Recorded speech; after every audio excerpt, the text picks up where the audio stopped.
All right.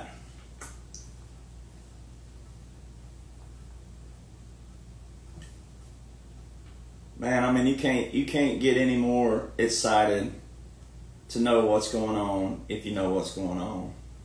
I mean, it's the true calm. It's calmness, it's peace, it's solace, it's all grins. You know, it's hard to describe right now the feeling. But yes, as a matter of fact, yes, you did vote for this. And what all of you patriots are witnessing right now, you are witnessing the consistency and discernment of people who know what's going on, very few, versus all the flapping gums, all the rhinos, all the never-Trumpers, all the people that you need to see show that they don't know what's going on. They cannot lead you during a time where you needed leading, especially if you're just a follower, and there's nothing wrong with that. So you're witnessing what you need to see in history as we move forward. President Trump has said over and over and over and over and over and over and over and over and over again that this is a great awakening. If you can't feel what I feel right now, you can. You can know exactly what's going on. It's all public. It's all public. Then it's like this saying out there, knowledge is power. No, it's not. It's the application of knowledge that's power. Very key. Yes, you did vote for this. And I'm going to show you how. Today's going to be epic. You're going to want to tag everybody you can. Tell them it's worth their time. I have quite a few pages of notes here. Front and back. But it's not going to be as long as it looks. We're going to rattle through this stuff. But it's very important. Very, very key. If you see anyone right now saying that, oh, this didn't happen and this didn't happen, it's very key what's going on. If you want to know what's going on, you got to listen to the president, the commander-in-chief, and you got to also know laws and orders. You got to know them. All right? You can know them. They're all public. You don't have to go to law school to know the law. You don't have to go to law school to be able to read a book. You don't have to go to law school to be able to understand terminology. It's where many Americans have gone wrong. You put too much entitlement. You put too much trust into titles and ranks. And they took advantage of you. Every one of them. Majority of them took advantage of you because of this. The lust of it. Money's not the root of all evil. The lust of money is the root of all evil. Preach! Alright, so let's go back to 2016. President Trump rolled down the escalator June the 16th, 2015, announced his candidacy. All throughout 2015, but heavily in 2016, you heard Hillary and Obama and all the Democrats talking about how President Trump was going to get us in a nuclear war with whom? North Korea. Where's the wee little fat man been the last 5 years? Where's Kim Jong-un been the last 5 years? Has anybody heard anything out of North Korea the last 5 years? Where is little bitty fat man been? Has he been hoarding all the Christmas cake Twinkies that RFK is going to take away from us? Because he ain't been in the headline news. Where's he been? And all of you out there, you quote-unquote patriots, that you, oh, drain that swamp! Drain that swamp! Drain that swamp! Trump was right about everything. He was right. All of a sudden, one little tiny sliver of a pre-planned occupation and pre-planned continuity of government and pre-planned military operation, one little sliver and you jump ship? Iran? Where were you a couple weeks ago when we, the United States, were bombing the hell out of Yemen? Where were you then? Same U.S. operation. Linked to Iran, the Houthis. Where have you been? Man, I'm telling you, it's so epic right now to be the one. Number one bestsellers. Number one bestsellers. Zero 0 ghostwriters, 0 publishers, all straight off the top of the dome right here, baby. Almost 600 pages, 200 pages. #1 bestsellers. These stem from what I wrote that were published January 2021 called The Documents. This has been in operation for 9 years. 9 years. And you people out there, you still want to go listen to every moving, flapping gum because you want a short answer. You want a 5-star steak in a cheap microwave. You don't want to put in the work. You don't want to put in the initiative. You're looking at every little hiccup. Every little hiccup. You get tripped on every little hiccup. You're looking at the destination, not the journey. And that's your problem. And I kept saying, and I keep saying, and I don't want to talk in an I-person form. It's the same thing President Trump says all the time. He's like, I don't want to talk in an I-person form, but you got to sometimes when consistency matters. Not predictions, not all these things. Now we have people right now that have hundreds of thousands of followers, if not more, saying that nothing happened in Iran, the site wasn't destructive. And you have the president, your commander-in-chief, saying the term obliterated. Obliterated in Oxford language just means total destruction. Total destruction. And we're talking about 14 now.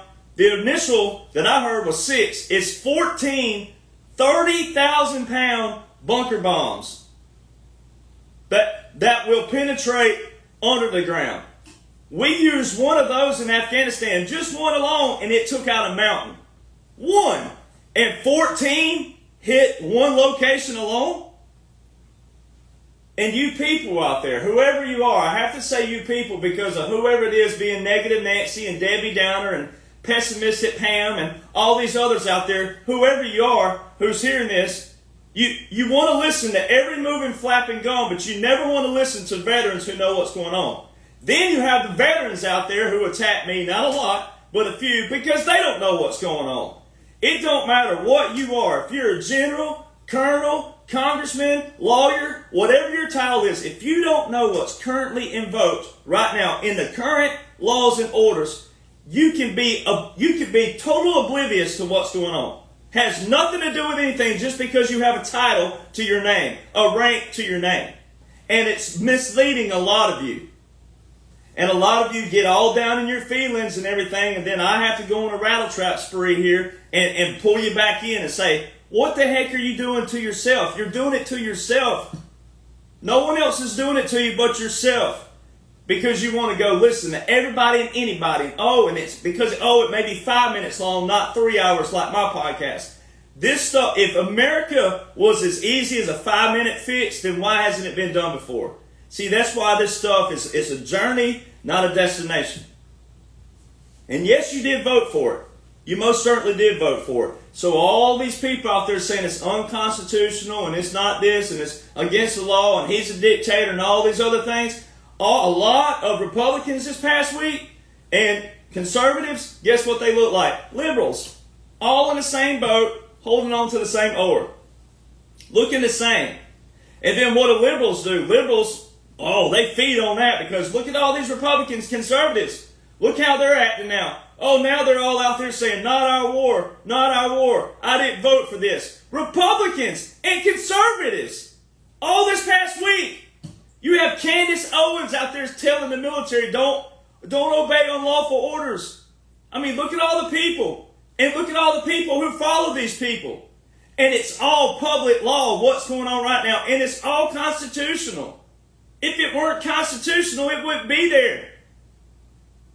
For one reason, and we're going to break that down. So all throughout 2015, 2016, Donald Trump's temperament's going to get us in a nuclear war. Donald Trump's going to get us in a nuclear war. Where's little fat man? Where's the pleasantly plump little fat man been? Where is he? No wars. So let's paint this really fit before we get going. So a president who don't start 4 wars, or a war in 4 years, the first 4 years. For the normies out there that thinks that he went away in the middle. All right, let's go with the hypothetical. I hate them, but let's go with it. So he didn't start a war in the first 4 years. He has to go away and has to sit this one out. All right, now he's back in. You really think that a man who has been hated and ridiculed and mocked and scorned and everything under the sun, head severed, like pictures of this stuff, I mean, you really think that guy is going to do that in the last 4 years? Are you really that stupid to think that? I mean, that's how stupid you have to be. I know people don't like the word stupid sometimes, but you have to apply it sometimes. That's how stupid you would be to believe such a thing. Oh, he's part of the swamp too, and all this other stuff. Well, why didn't he do it in the first 4 years? Why? If you're going to display strength and you're going to display, oh, we got the arms, we got everything, you don't want to mess with us, you do it in the first 4 years. You wouldn't do it in the last 4. How did we get this stupid in the world? How did we get so uneducated on the topics that we're talking about? How did we get to where people don't even want to talk about the topic of what we're talking about? Hey, okay, Iran. Okay, here you go. Here's the stuff under Iran. Iraq. Here's the stuff under Iraq. Laws and orders. Here's the laws and orders right here. How did we get this done? People want answers. People want answers. People want answers. But you don't want to hear the solutions, which are your answers. You go listen to opinions and mouths and opinions and mouth and opinions and mouth. Noise. Noise, noise, noise. Noise, opinions, and all the talk shows are not solutions. All right? Laws and orders are solutions. If you don't like a law, then you should be part of the solution. You should be part of saying, I don't like this law. Well, guess what? In order to not like something or like something, that means you have to do what? Know the law. Case closed. All right, 2017 to 2021, you saw all these capitulations take place. North Korea, President Trump, oh, he's going to start a nuclear war with North Korea. He ended up being the first sitting United States president to walk into North Korea. Not even Ronald Reagan walked into North Korea. No president. Then you had Japan. He gave the trophy to the champ, right? The emperor's supposed to do that. He had a sword dance, and they crowned him basically a king in Saudi Arabia. All right. He walked in front of the queen, and all the media said he was uncouth, doesn't know etiquette. That was showing you that the crown's about to be destroyed. All right, which we went back under in 1871 and 1878, both organic acts. All right. That's when the bar was established. That's when your lawyers, your attorneys, your lawyers became attorneys. They're not lawyers, they're attorneys. They don't practice the law of the United States of America. They're attorneys in their own little system, and they've done nothing but brainwash you. The judicial branches brainwashed you, and they took control of the Congress, and the lobbyists and defense contractors controlled them. President Trump said that in the campaign trail of 2016. He specifically told everybody that all these congressmen and women are controlled by lobbyists and contractors. Money. He said, I don't have their money. I don't need their money. I'm operating on my time, my dime. Same thing that I do. My time, my dime. You had the Argentinian president that was left on the stage. President Trump just walked right by him. You had President Trump push all the people out of the way at the NATO summit. He showed you right then, we're in a military operation. It's been a military operation from the start. And I don't know how many people just cannot grasp that that right there is a whole operation. The whole thing is an operation. This is not a destination. This is a journey. You don't stop here. You don't separate this and you don't separate that. The whole thing is an operation. I don't know how many times we got to say that to get it through some of the thick skulls out there. That whole thing is an operation.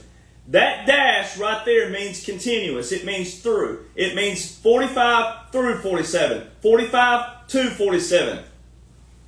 Something that simple people don't even know is on his ball cap. That little thing, some people are wearing this and don't even know what that means. Something that simple now.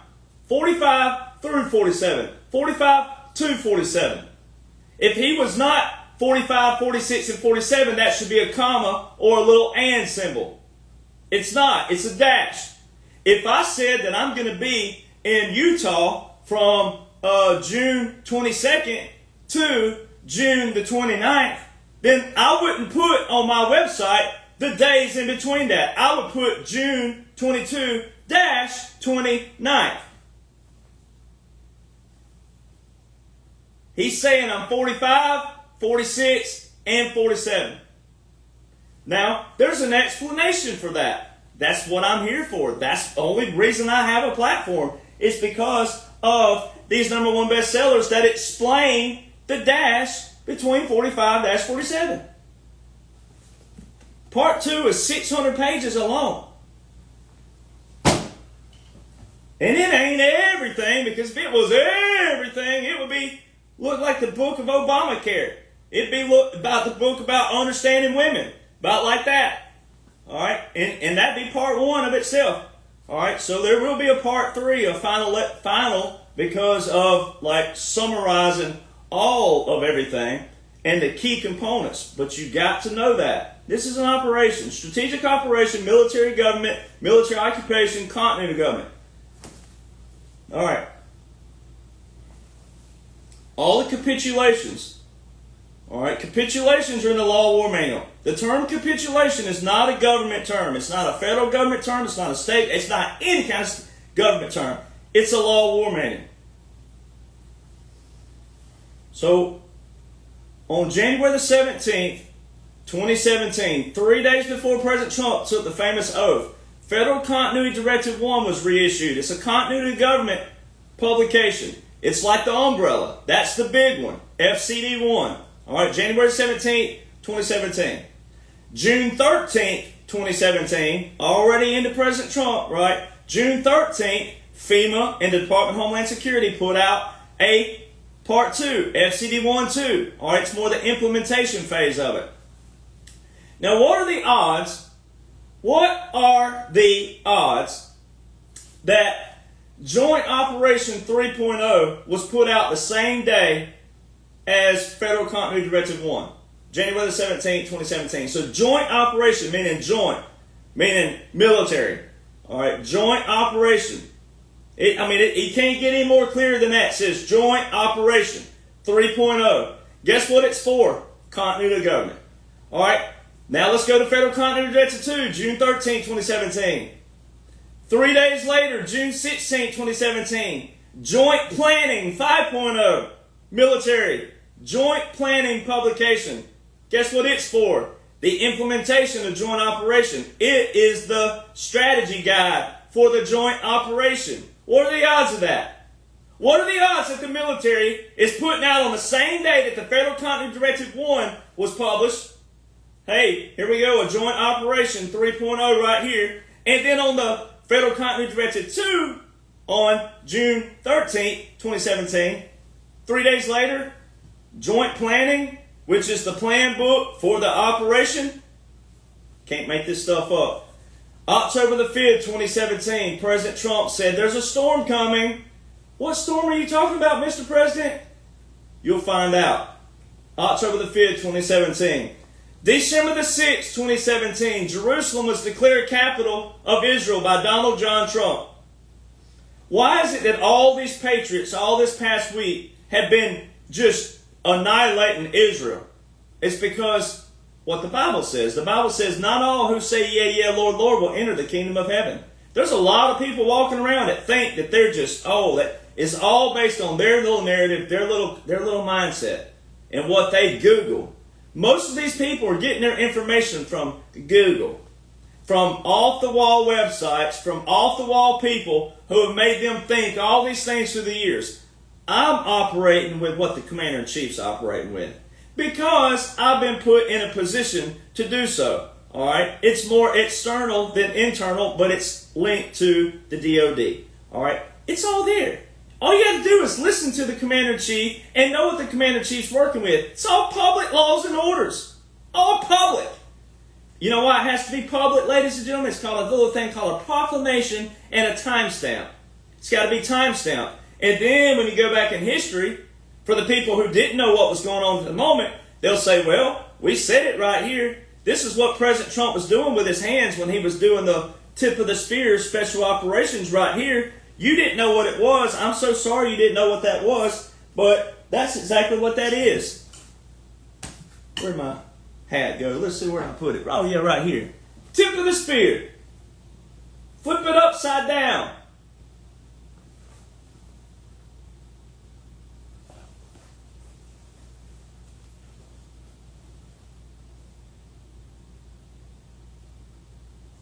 It's not Illuminati. It's not Space Force. Anybody who says that is an ignoramus. You know the little game you get at Cracker Barrel where you leave all the little golf tees on there? They're the ones where they look on there and go, oh, I'm an ignoramus. Oh, I don't know what I'm talking about. I'm not. My brain is not gifted enough to even go look up tip of the spear special operations.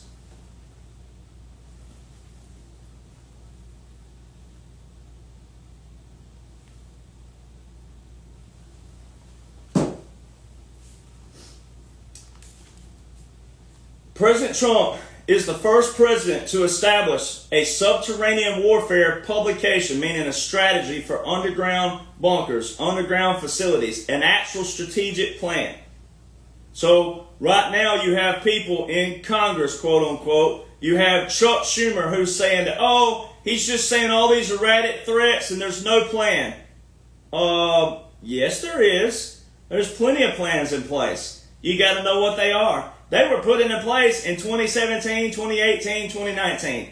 President Donald John Trump is the first president to establish a subterranean warfare strategy. Underground tunnels. Page 2. June 24, 2018, military.com put out an article that the Army was spending $572 million training our soldiers, the United States Army, who just had our birthday, June the 14th, where all these libtards and a lot of people made a mockery out of our 250th birthday, saying it was all for President Trump's birthday. You cowards and you POSs out there, you have no appreciation for this nation whatsoever. You're only here and you're only as free as your surroundings allow you to be. And guess why you have your freedom of speech? It's because of the military. It's because you have the freedom to do so. You have the freedom to get out and say what you want. No matter how stupid and ignorant you look, you have that freedom because of how that freedom is applied, how that freedom is maintained, and how that freedom is sustained. That's the United States military, you morons. Yes, you did vote for this. June 24, 2018. So 26 of 31 combat brigades. 26 of 31 combat brigades trained for all this underground facility. And it specifically said that our next wars will not be in mega cities, but beneath them, underneath them, in dense urban areas.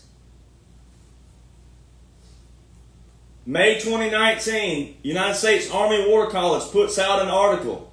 Congrats, ladies. It was a female major who wrote it. All right.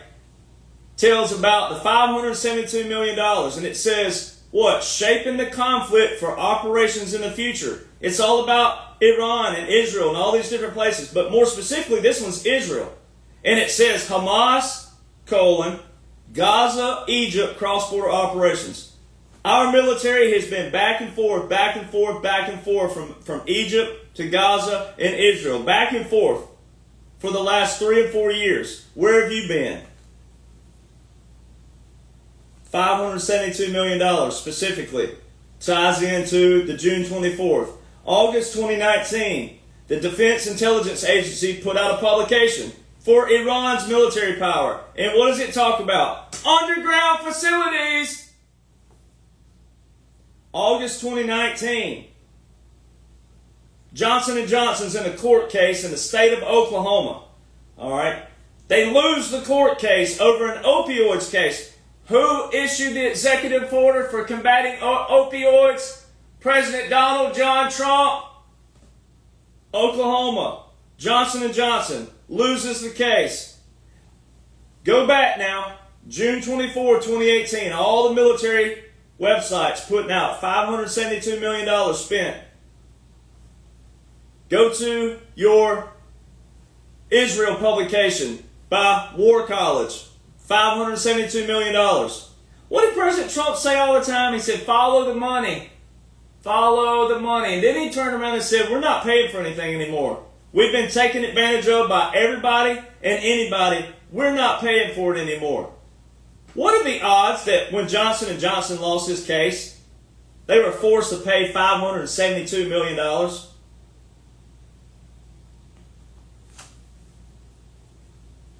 Canada, publication 2020.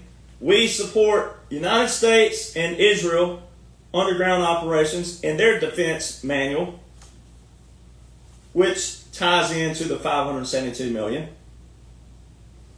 October the 7th, 2023, jumping ahead a little, that's when the quote-unquote war took place with Israel, right? And in the first week, 1 week, October the 7th to the 14th, 1 week's time, Thailand, Japan, Nigeria, Tunisia, Algeria, Colombia, Argentina, United States, Canada, New Zealand, Mexico, Poland, Germany, Ukraine, Russia.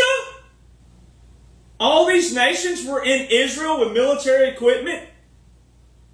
In 1 week's time, all those nations I just named, and then some. A multitude of countries from Europe. And then you had all the Japan, Thailand, Australia, New Zealand, Colombia, Argentina, Mexico, United States, Canada. All these nations were in Israel in 1 week's time, and all of you quote-unquote experts out there who are wider than Michael Jackson's that. And you all of a sudden are Hebrew experts in Israel, and Israel did this, and Israel did that. You don't even listen to the commander-in-chief that you claim that you supported all this time, and all of a sudden one little topic of Iran, and you just jump ship, and you just look like complete idiots, especially you influencers out there, misleading thousands of Americans with your flapping gums, all because you don't know one single law put into place by the man that you have, you're Trump in name only. And that's your other problem. You're disrespectful because you call him Trump. His name is President Donald John Trump. His name is Supreme Commander Donald John Trump. He is wartime President Donald John Trump. Get it right in your mouth. That's your problems. You all want name, fame, fortune. You all want to be the one that said it first. You want to be the one that said it first, but you don't even know what you're talking about. And all you're doing is cracking on and disgracing all of the military. And even if a veteran don't know what's going on, guess what a veteran will do? A veteran will shut up when a rank says, hey man, this is what's in laws and orders, and this is what you signed up for. When you raise your right hand under Title 10, Section 502, same Title 10. This is constitutional. What a veteran will do is shut up. That's what a veteran will do. Because when they become ostracized, all of a sudden it looks like their service was for naught. And most people who join, even if they didn't know what they were joining for, they don't want their service to be discredited because they don't know the very laws and orders of the service, which are separate than federal laws. That's how that works. All right. November 2023. It only took a few weeks, and the New York Times and all of them were telling where the war went in Israel. After the October the 7th and that first week of all those nations, in 2 and 3 weeks' time, guess what happened? New York Times. Guess where the war's gone? To the tunnels. You know what the tunnel is? Underground.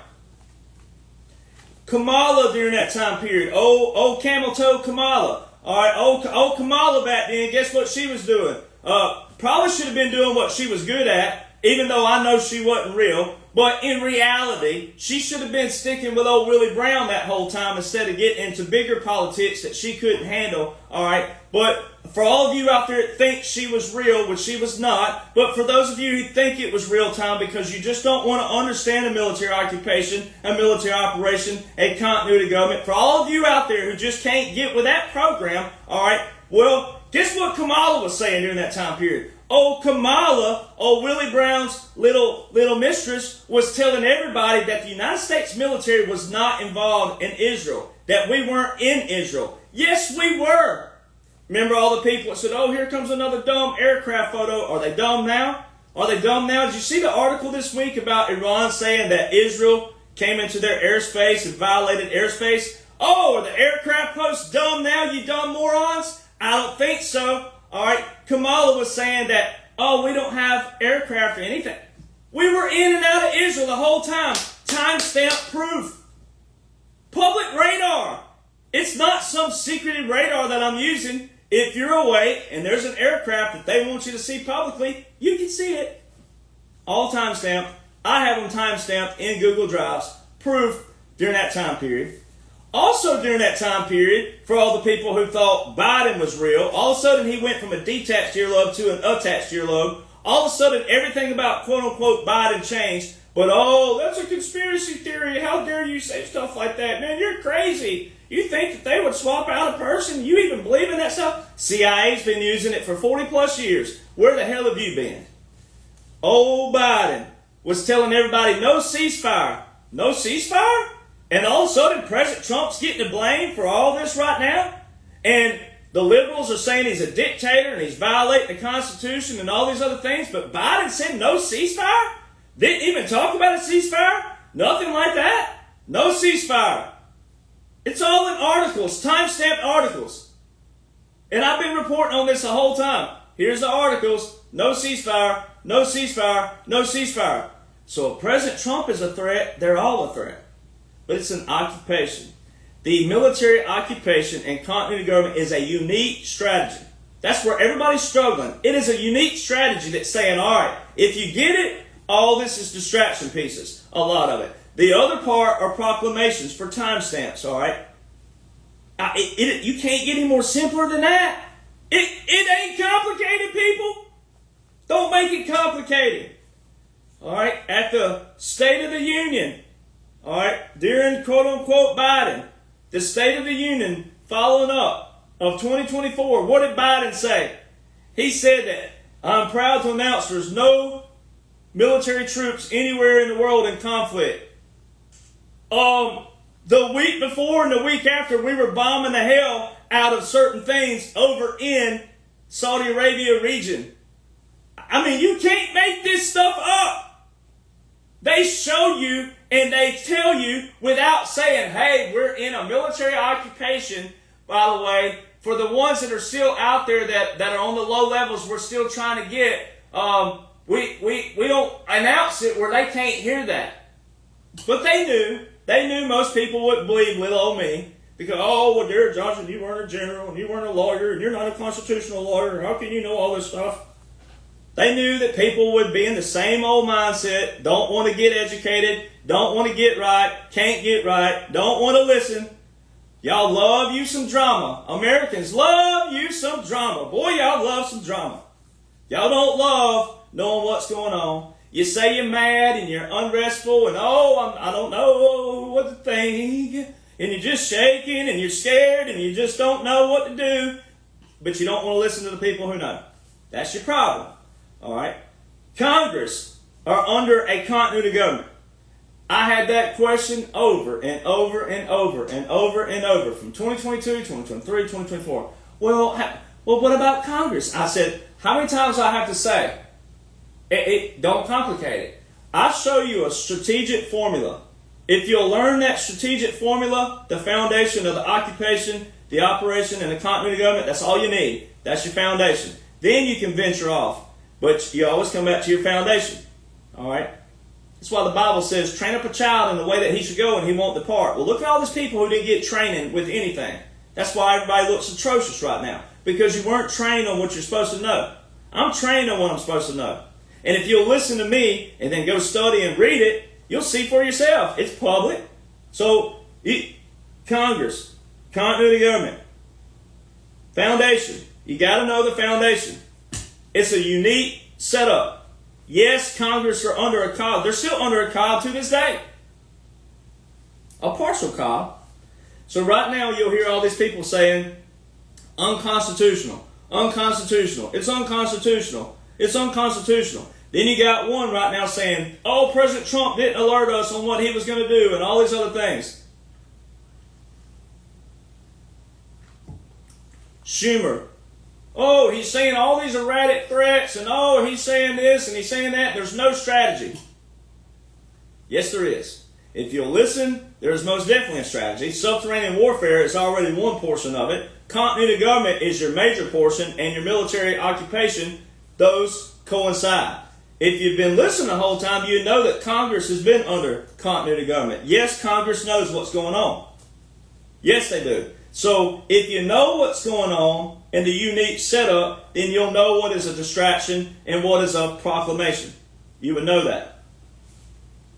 All right, now let's get into laws versus orders. Maybe I should have done this a lot longer, a long time ago, but let's talk about laws. A law that is what's in writing. All right, so our Constitution tells exactly what the legislative branch is to do, the executive branch, and the judicial branch. And our founders established them in that order because the legislative branch writes the laws, the executive branch enforces the laws, and the judicial branch interprets the laws just in case there's a misinterpretation, or if the president says, hey, I am in writing asking this. Is this constitutional or is this? What do you think? It's that simple. But they also have separation of that. And our founders also had these things called the Federalist Papers, which are very, very important because that's also their supporting literature of the Constitution and how they got to that point. It's very important to know that. You can't have the Constitution without the Declaration of Independence. You can't have the Constitution without the Federalist Papers. You can't have the Constitution without the Revolutionary War. The Constitution will not have precedents or life without all those first. That's how it was established. So when you hear someone say that's unconstitutional, the laws are in the paper. The laws are already there. Everything that President Trump's using has already been in the law books for years. So if they were going to deem that unconstitutional, guess who has to do that? The courts have to do that. Why are they still on the law books? So all President Trump would have to do, if this was real time, all he'd have to do is this. All he'd have to do is say, well, why did all of you past Congresses leave it right here in the law book if I can't enforce it? If I can't put an order out under this law? Hear that again. Make sure that's a very key component. Everything that President Trump's using lawfully has been in the law books for years. If it was unconstitutional and this was a real-time setting, all President Trump would have to say or do is say, okay, all you past Congresses, those of you who are living, and all of you courts, how come y'all didn't deem this law unconstitutional back then? If it's still on the law book right now, it is as accessible to use. Then you have an order. So you hear the term laws and orders. Laws and orders. The law is what's on the law books. And order is what the order is. So President Trump has executive orders. All right. He can give verbal orders to his military. All right. Very simple stuff. But what backs the order is the law. So when someone says, well, like the Iran strike is unconstitutional.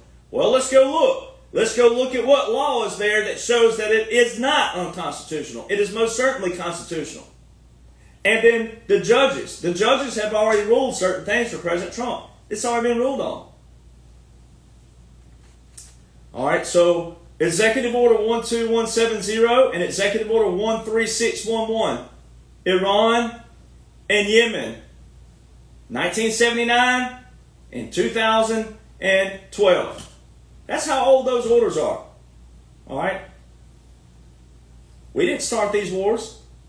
Whatever the bureaucrats promised Iran since 1979, but yet they've instead been chaining death to Israel and death to America all these years, all President Trump's doing is taking care of business, taking care of the swamp, draining the swamp, and showing all of you who did not capitulate. All right? Real simple. We're just going to mention those really quick, and we're going to come back to all that. The war order was put into place December the 20th, 2019. Biden, quote-unquote Biden, 8 executive orders with 8 national emergencies by Donald John Trump, the wartime president. 8 of those with 8 national emergencies were continued that President Trump signed and declared. Quote-unquote Biden continued those 4 years. The laws have been there, all right? And then that's why you got to know military law is separate from federal law. Military law is separate from federal law. All right. Military law. So let's go back. 2016, May 2016, President Donald John Trump was not your president yet. And even though the Supreme Court's not supposed to operate like this, people traditionally look at it like this, and you shouldn't. You need to correct this. But just for the sake of argument, sake of point, May 2016, Obama Supreme Court, Ginsburg and that crew, out of nowhere, in between President Trump in February 2016 telling we're going to keep Guantanamo Bay open after he heard Obama say we're going to shut it down in some speech somewhere, as President Trump was campaigning, President Trump said, oh no, we're going to keep Guantanamo Bay open and we're going to load it up with lots and lots of bad dudes. All right. In between that speech and the 2016 Unconventional Warfare Pocket Guide that was reissued by Special Operations Command in April. All right. Then you have May following up. So you have those rolling up. So May, you have the Military Justice Act. Wow. Why all of a sudden would you have President Trump saying we're going to keep Gitmo open? Then you have special operations now, not your regular military, your special operations coming in with a new pocket guide that's specifically for revolutions. It's got a pyramid in there for revolutions. It shows all these actions that are taken during revolution, which means layers and layers of information elsewhere, joint operations, joint planning guides, joint publications, etc. There's a lot of material out there. All of a sudden, the Supreme Court, out of nowhere, is clarifying in the Military Justice Act of 2016 that military courts and laws are separate from federal courts and laws. Oh, I love this stuff, man. It's all lawful. It's all lawful. Everything President Donald John Trump is working under stems from 2015, the actions there, the actions in 2016, 2017, 2018. It's a journey, baby, not a destination. All right. The revolutionary timeline is very important. Again, to hear. The Army was established after our founders. Our founders kicked off a war. They started a war without an establishment of anything, without a paper of anything. April the 18th and 19th. The Midnight Rider rides again, what my book's after. The Midnight Rider, Paul Revere. Rode through the town in the wee hours of April 18th and 19th. The Redcoats are coming. The British are coming. Get ready for them, boys. Our founders started a war. Every bit of what we're talking about right now, all of our everything, our being, our declaration, was in the middle of a war. Our Constitution stemmed from a war. That's how idiot and dumb and stupid liberals are. They'll be celebrating in a few days July the 4th, and they don't even know that July the 4th, our founders declared independence in the middle of a war. They didn't declare the independence after the war. They declared it in the middle of the war, 7 years before the war ended. They kicked off a war. June the 14th, 1775, they established the military, the Army first, us, my branch. The oath was established that day, the oath of being a military, all right, and also the office. Then you had June the 30th, 1775, 16 days later, the military law. Military law came long before the Constitution, long before it. Last I checked, I know that I was able to escape Alabama high school being able to count. Lucky me. Lucky me, I'm pretty sure 1775 came long before 1787. Last I checked. It's 12 years, last I checked. Military law. Then you had the October 13th, you had your Navy, then the Marine Corps, November the 10th, you had your first flag, the Union Jack flag, December the 3rd, all that in 1775. All those came before the what? The Declaration of Independence. Military law came before the Declaration of Independence. Then your Declaration of Independence, declared 7 years before the war ended. Do your math on that. 1776. It's 11 years before the Constitution. It's the Declaration of Independence that gives us our rights to overthrow such government that goes against its what? Foundation. So when liberals don't know anything about our foundation, They're replicating everything that's in the Declaration of Independence that we should offset and put back on what? Its foundation. Like the Declaration of Independence says. But when a long train of abuses and usurpations becomes destructive of these ends, it is the right of the people to overthrow such government. You can't get any more specific than that. And all these liberals out there are replicating the very foreign entities that our founders talked about. All right. Great news. Page 3. Federalist paper number 74. Very important. The President of the United States is to be the Commander-in-Chief of the Army and Navy of the United States and of the militia of the several states when called into actual service of the United States. The propriety of this provision is so self-evident in itself, and it is at the same time so consonant to the precedents of the state constitutions in general, that little need be said to explain or enforce it. Listen to that again. The propriety of this provision is so self-evident in itself, and it is at the same time so consonant to the precedents of the state constitutions in general, that little need be said to explain or enforce the Commander-in-Chief.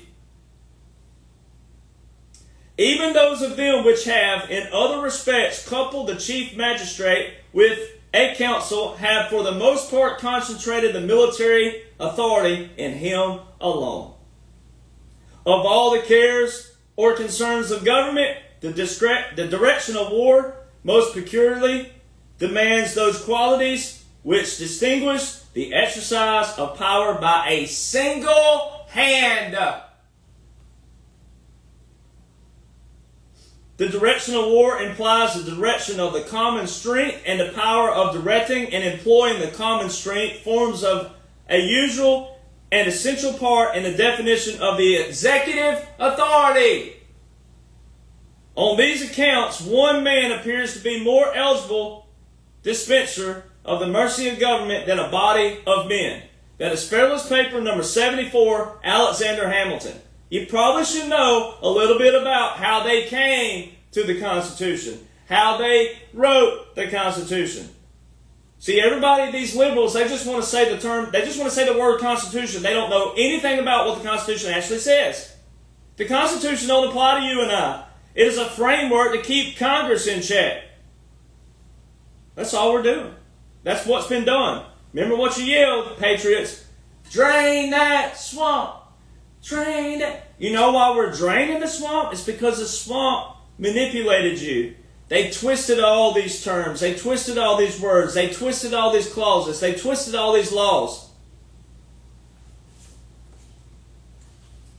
Balance of power. Our founders made a balance of power for a reason. They gave the president veto power. And a prime example of that, with all the people that thought Biden was real, to show that he's not real, and he was never president by laws and orders. It's an all the military occupation, all continuity government. Perfect plan, all strategic plan. It'll be written in history, baby. Biden was in a press conference one day, and for the people who will hear this in audio only, because we have some blind listeners, quote unquote Biden, not real, all right, quote unquote Biden was in a press conference, all right, which is all theater. Take a sip there in my good sweet tea. All right. Old quote unquote Biden was in a press conference, and he was asked about the border, and he specifically made a comment about that it hasn't been vetoed. The only person who has veto power is the president. So there was already actions at the border. So everything they were asking him about already had a visual action there. And he's saying that it hadn't been vetoed. He's the only one with veto power. So he pointed straight direct to that, hey, I'm not real. I'm not even a president. I'm a puppet government. I'm just a puppet. It's all in World War II history, puppet governments. If people would just listen to people who know what a puppet government is and a continuity government and a military occupation, then you would know that a puppet government is in the Law of War Manual. Man, I love this stuff. Judicial branch and Congress took over the past 60 years, all for money. They got all the three branches of government out of whack. All right, and they brainwashed you and confused you. And here you go. I'm gonna give you a little timeline. I'm gonna show you something. I've done this before, but not in this kind of setting. 1941, Pearl Harbor, December the 7th, 1941.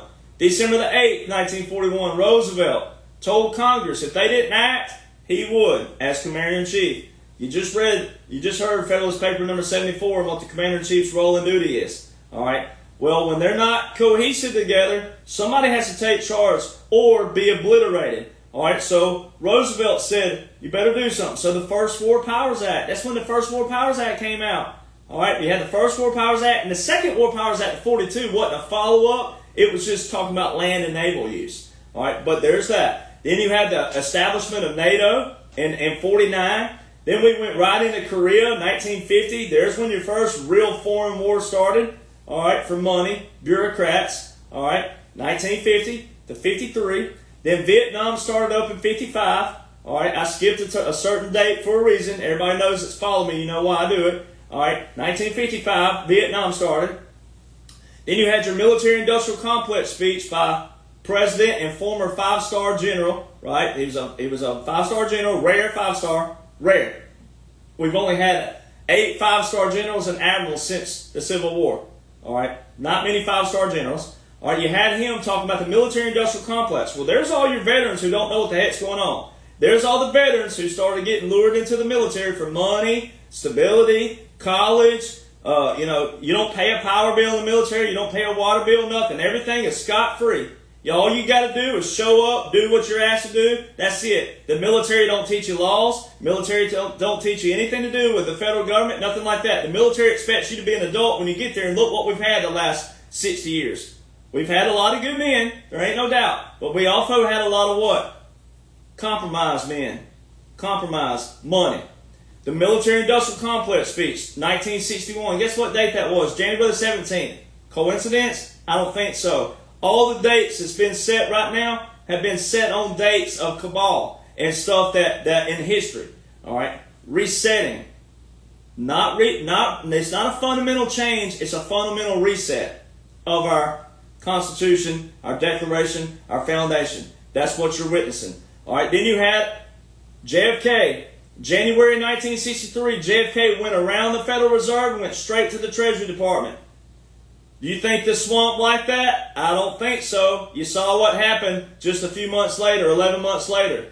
Then you had Lyndon Johnson. Guess who his CIA director was? George Herbert Walker Bush. All right. All of a sudden, Vietnam cranks up even more. All of a sudden, 1968, the Unified Budget Act of 68. We lead the gold standard. 1971, the Nixon shock. Congress established inflation. They made the dollar as valuable as they wanted it and invaluable. That's called inflation. That's when they started really deceiving all Americans. Oh, here's this, and they make a tax for this, and a tax for that, and a tax for this, and a tax for that, and a tax for that tax, and then that tax and that tax also had another tax. That's your swamp. That's your Congress. They changed the Unified Budget Act in 1991, the same year that old George Herbert Walker Bush was telling everybody about a new world order that we're going to. All right? And then 10 years to the day of that. 10 years to the day. September the 11th, 1991. September the 11th, 2001. 10 years to the day. I mean, the timeline makes sense. And then you go back to the date I skip on purpose. 1951. Look at all the stuff that was established with the swamp from 1949 to 2001. And go back to the culprit.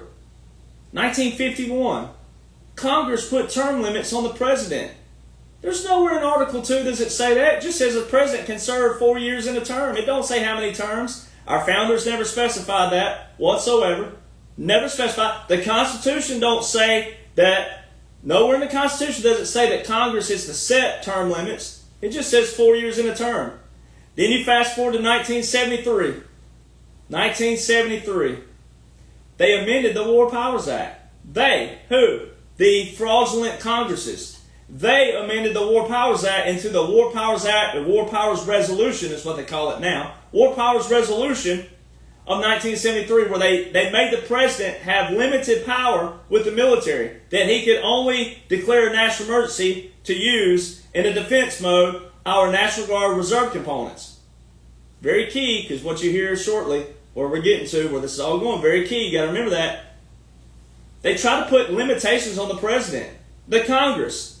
All right? So everything that's against our foundation, everything. Because here's the deal. If you're doing what's right by our foundation, by our actual literature of the Declaration and the Constitution, if you're doing what's right from the start, then you won't have to be in a concerned situation of vulnerability where you're going, I don't know if this is constitutional or not. If everybody's doing what it says from the get-go and from the beginning, then you don't have to worry about if the president is being not presidential and not constitutional.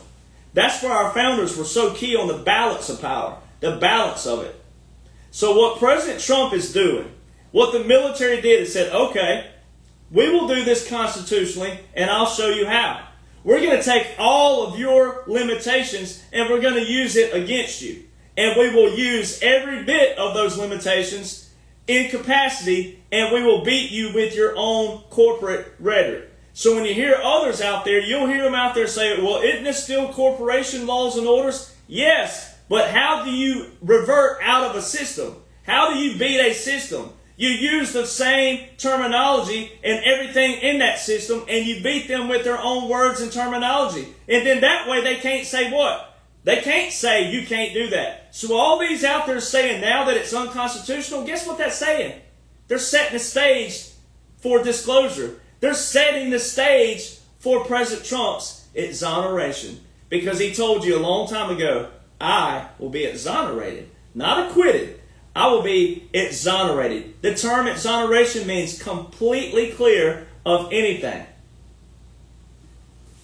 So all these people who jump ship, you're going to look stupid and you're going to look ignorant.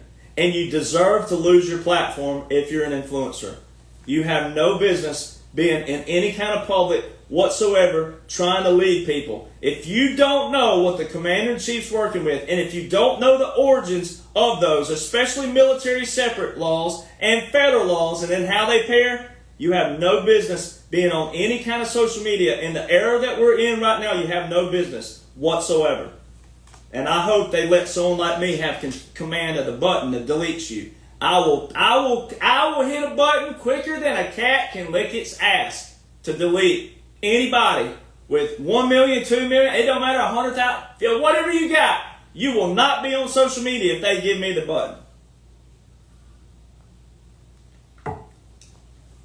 So why it's constitutional? It's not only constitutional, but it's bipartisan. Because of this. Guess what happened December the 20th, 2019? It was a Democratic House, fully controlled Democratic House of Representatives who introduced the war order in December 2019. Who was the president again in 2019? Sorry, my ears are clogged up for some reason. Let me just shake them a little bit here. I got loss of hearing in this one, according to the VA, but maybe that's it. Maybe it's this year that I can't. Who was the president again in 2019?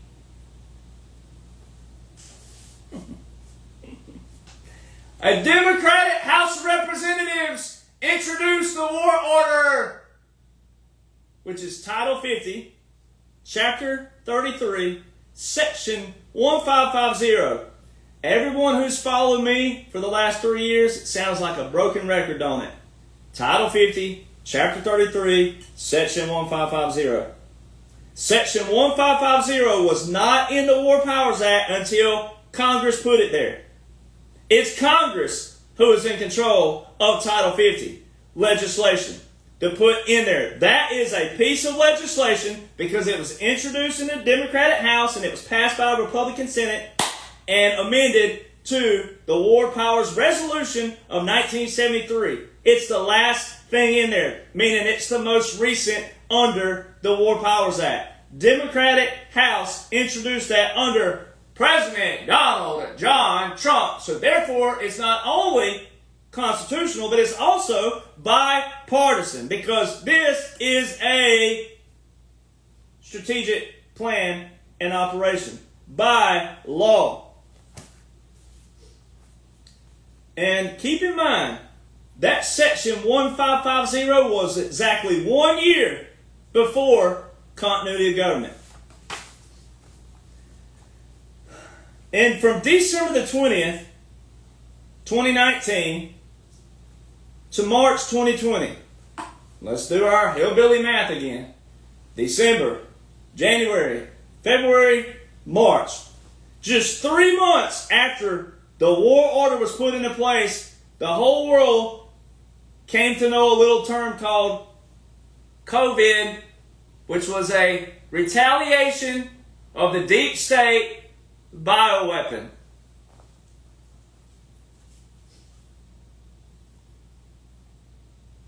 They used health. But it was the deep state all around the world, the Global Alliance, who released that, see? And a lot of you, you'll watch these movies, you'll see movies that have a fall guy, and you'll watch these TV shows, and boy, y'all love some action shows. Americans love drama. But you can't even apply what you watch on TV, which are actual strategies and scenarios that have been used. That's how they make a TV show about them. You can't even take the stuff that you're glued to 24/7 and then apply it in real life scenario. Because that's exactly what they did. They have fall guys and all these things. It's like Al Capone. When you think of Al Capone, right? The reason why some of these guys were able to escape through the years is because they have watchmen, they have watchdogs, they have people that would be looking out because they admire, they were icons. Oh man, he's the bad boy, and I want to be a part of him. And so you do anything. So hey, I'll be your lookout guy, or hey, I can do this for you. It's the same thing. They released this bioweapon over here because that was their last line of defense, was to trick and confuse people with health. And President Trump was trying to say, hey, we got everything under control. But guess what people do? You don't listen to the commander. You listen to everything else around it. The noise, the distractions, the flapping gums, all the people who are scared. Oh, we're going to die, and all these other things, and oh, the world's falling on me, and all that. You don't want to listen to the commander. You don't want to listen to a leader. You don't want to listen. You just hear all the noise. Hear the difference? Did you hear that? Did you hear what I said? Did you listen there? Did you listen or did you hear? Huge difference. Ladies, tell them. Huge difference, ladies, in listening and hearing, ain't it? Come on, guys that know. Come on, guys who's been on the couch with you ladies. Come on, guys. Come on. All you guys that have to go buy flowers, right? Where you at? Where y'all at? There's a difference in listening and hearing. A huge difference. So they use this bioweapon. March the 30th, 2020. I just had someone the other day who's getting hung up on the destination, and it's a journey. Talking about President Trump. Oh, well, he supported the vaccines. No, he did not. You people have a terminology problem. You have a problem with listening. You hear what you want to hear. You hear what wants to fit your way of thinking and your narrative. In order to look at humanity, you got to look at a whole. The Constitution is broad for a reason, but then you have laws and orders. Well, we vote on the president. We vote on Congress. That's what we the people do. We vote the legislative branch in. We vote the executive branch in. The executive branch is who nominates the Supreme Court, the courts, the justices, the judges. That's who does that. And then the Senate confirms that. But they're supposed to do that based off what we the people want. So when you listen, you got to listen. You got to listen. And too many people just want to talk. They want to get in the comment boxes and just want to be seen, want to be heard, and this and that. They don't listen. You don't want to know the blueprint. You just want to be a flapping gum. All right? And you don't listen to terminology. You don't even know the terms. You don't know the glossary. You don't know the index. Then you get hung up on titles and ranks. And, oh, you're not a lawyer, and you're not a this, and you're not a that, and you're not a this. So my brain stops where my opportunities either didn't carry me in life or I didn't want to take them in life? Is that what you're saying, that our brains can't work because we don't take an opportunity or we don't pursue an avenue? Is that what you're saying? I mean, that's how stupid that sounds. Because that's what most people are saying when they tell you that. You patriots out there that know what's going on, your friends and family that's ostracized you and made you feel like you're stupid and all this is a conspiracy. And all, laws and orders are not conspiracies. See that? Military laws and orders are not conspiracy theory.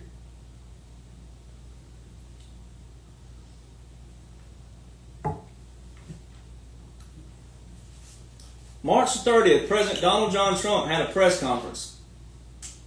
And he told the whole world, he said, we have certain pharmaceutical companies. They were not Johnson & Johnson. It was not Moderna, and it was not Pfizer mentioned. Then he said hydroxychloroquine and chloroquine have been administered to the United States governors, and hospitals, which include doctors and boards, board of trustees, etc. Then he said, I can't make you do whatever you want. I can't make you take hydroxychloroquine and chloroquine. But please try those first. But I can't make you. You have a choice. Remember all throughout 2019, all these events all over the country, women were wearing the vajayjay suits, the hoo-ha suits, right? Buying suits that look like the land down under in the women's territory. All right, walking around these parades and all these other stuff. My body, my choice, my body, my choice. Then the next year, a few months later, it's all President Trump's fault. Oh, it's President Trump. It's your fault. You dictator, you this and you that. Which one is it, people? Is it your body, your choice? Or do you want the president to have full say-so? Because here's where the principle comes. It doesn't become the shot anymore.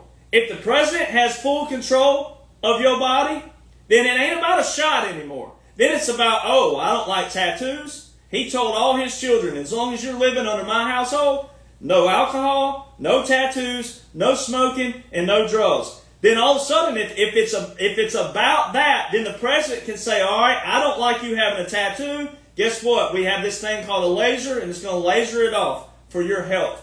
All right? And I don't want you smoking, so you're not going to vape and or you're not going to smoke. I don't want you chewing tobacco either. It's not good for you.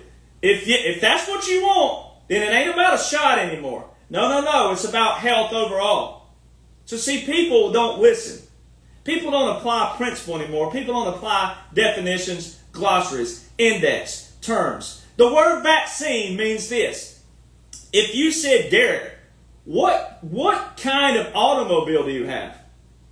The proper answer would be, I have a truck, or I have a car, or I have a motorcycle, or I have a motorhome, or I have a...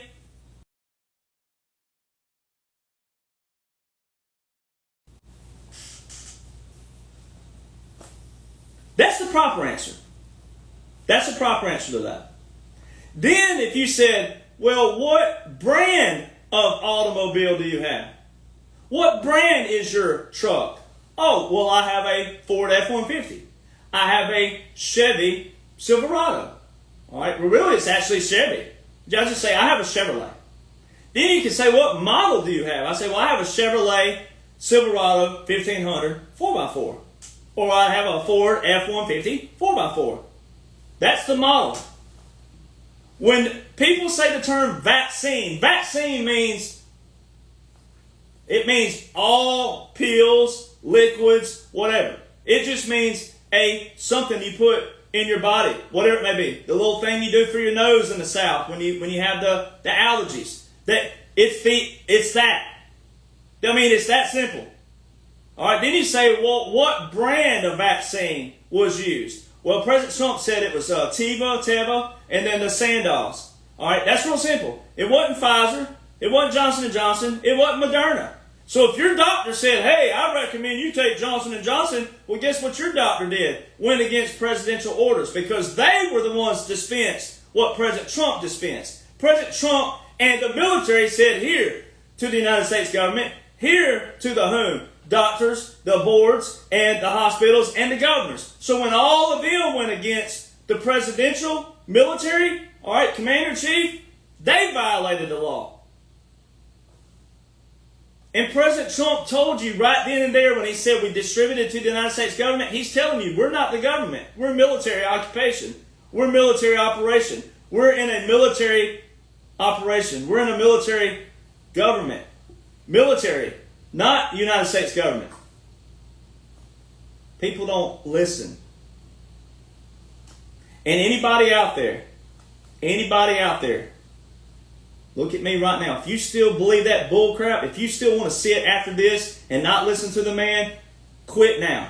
You're a disgrace. You're a disgrace to the man. You're a disgrace to the military. If you want to sit and think with your little ideology or whatever it is that's spinning, your little hamster in your brain up there, whatever it is that's telling you that President Donald John Trump is pushing all vaccines, you're a freaking moron.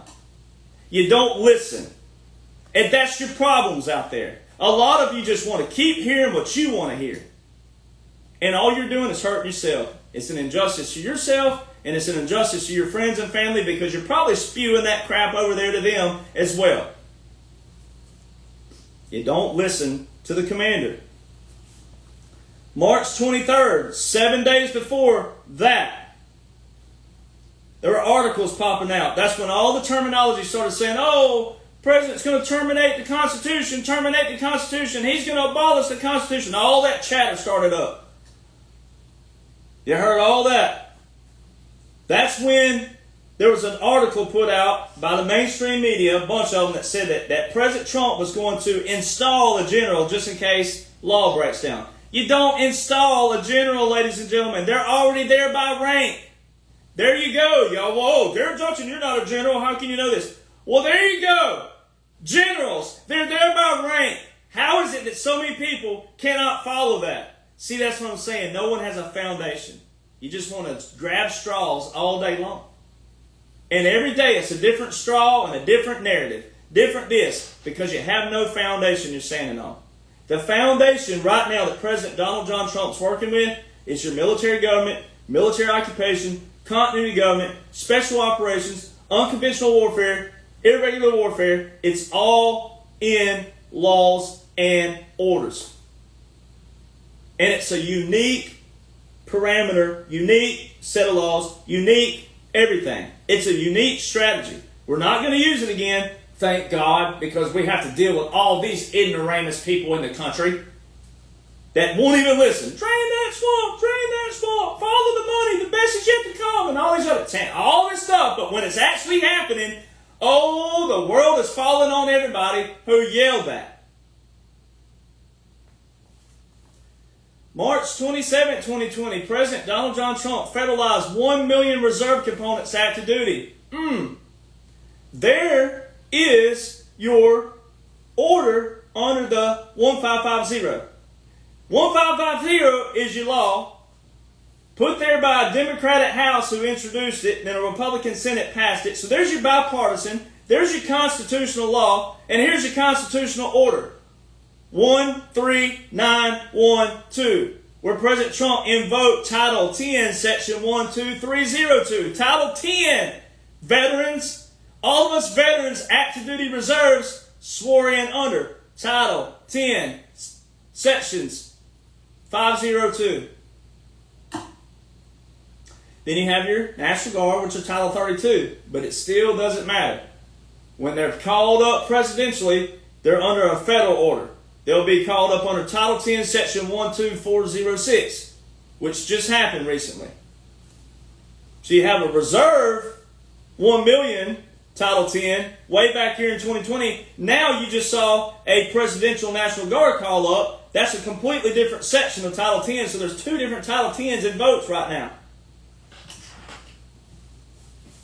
April the 30th, Executive Order 13919, President Trump directed a direct order to the Secretary of Defense, equal authority to federalize selected reserves to active duty.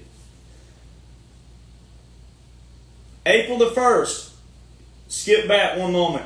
Southern Command, 22 joint partners. There's the term joint again. There's your joint operations. There's your joint planning. 22 joint partners launched with our Southern Command an operation, a massive operation with drug trafficking, which drug trafficking leads to human trafficking, sex trafficking, and child trafficking. It's how a lot of it's funded. All right. July the 1st, NAFTA was torn up. President Trump established the USMCA, Canadian-Mexican Agreement. All right. All the chatter you've seen about Canada recently, the only thing that's accurate about that is what President Trump's talking about, the 51st state. Everything else, where people say Canada don't do this and Canada ain't that, it's all hogwash. That USMCA proves so. July 14th, executive order, President Trump with Hong Kong. Recently, the liberals going crazy about President Trump. Somebody's going to take back the Panama Canal and all these other things. Okay, July 14, 2020 is when that executive order was put in place. Biden, that was one of the 8, that old quote-unquote Biden continued the 8 executive orders, 8 national emergencies. That's one of them. That's the declaration of a national emergency, July 14, 2020, Hong Kong. All right, so why did quote-unquote Joe continue it just to hand back to President Trump to enforce this year? Come on, people. August 28, 2020, Congress puts out a report. All these congressmen and women saying that they ain't been told what's going on with Iran. Guess what? The clause says in Section 1550, the President should report to the defense committees every 180 days before and after. 180 days, business days. All right, because watch this. From December the 20th, 2019 to August 28, 2020 is exactly 180 business days. Now what's cool about it is the Military Justice Act. Remember that little act I was talking about earlier where it's not supposed to be this, but for sake of, the Obama Supreme Court clarified that military courts and laws are separate from federal courts and laws? And then you have a clear invocation of a continuity government, which we're going to get to. I'm breaking these down separately. All right, you have a clear invocation of a continuity government, which also brings on a military occupation. And then on August 28, 2020, exactly 180 business days, the first set of 180 business days after Section 1550, on August 28, 2020, you have a congressional report, and it's titled the Military Justice Act. It's all proclamations. It's all timestamped. September 2020, Abraham Accords. President Trump established the Abraham Accords, which are peace in the Middle East. It was a signing of Israel and United Arab Emirates, and there's a few other Abraham Accords countries that came on, and there's a lot more coming on board. There's your peace in the Middle East plan right there. There's your constitutional plan right there. All in the... Ooh.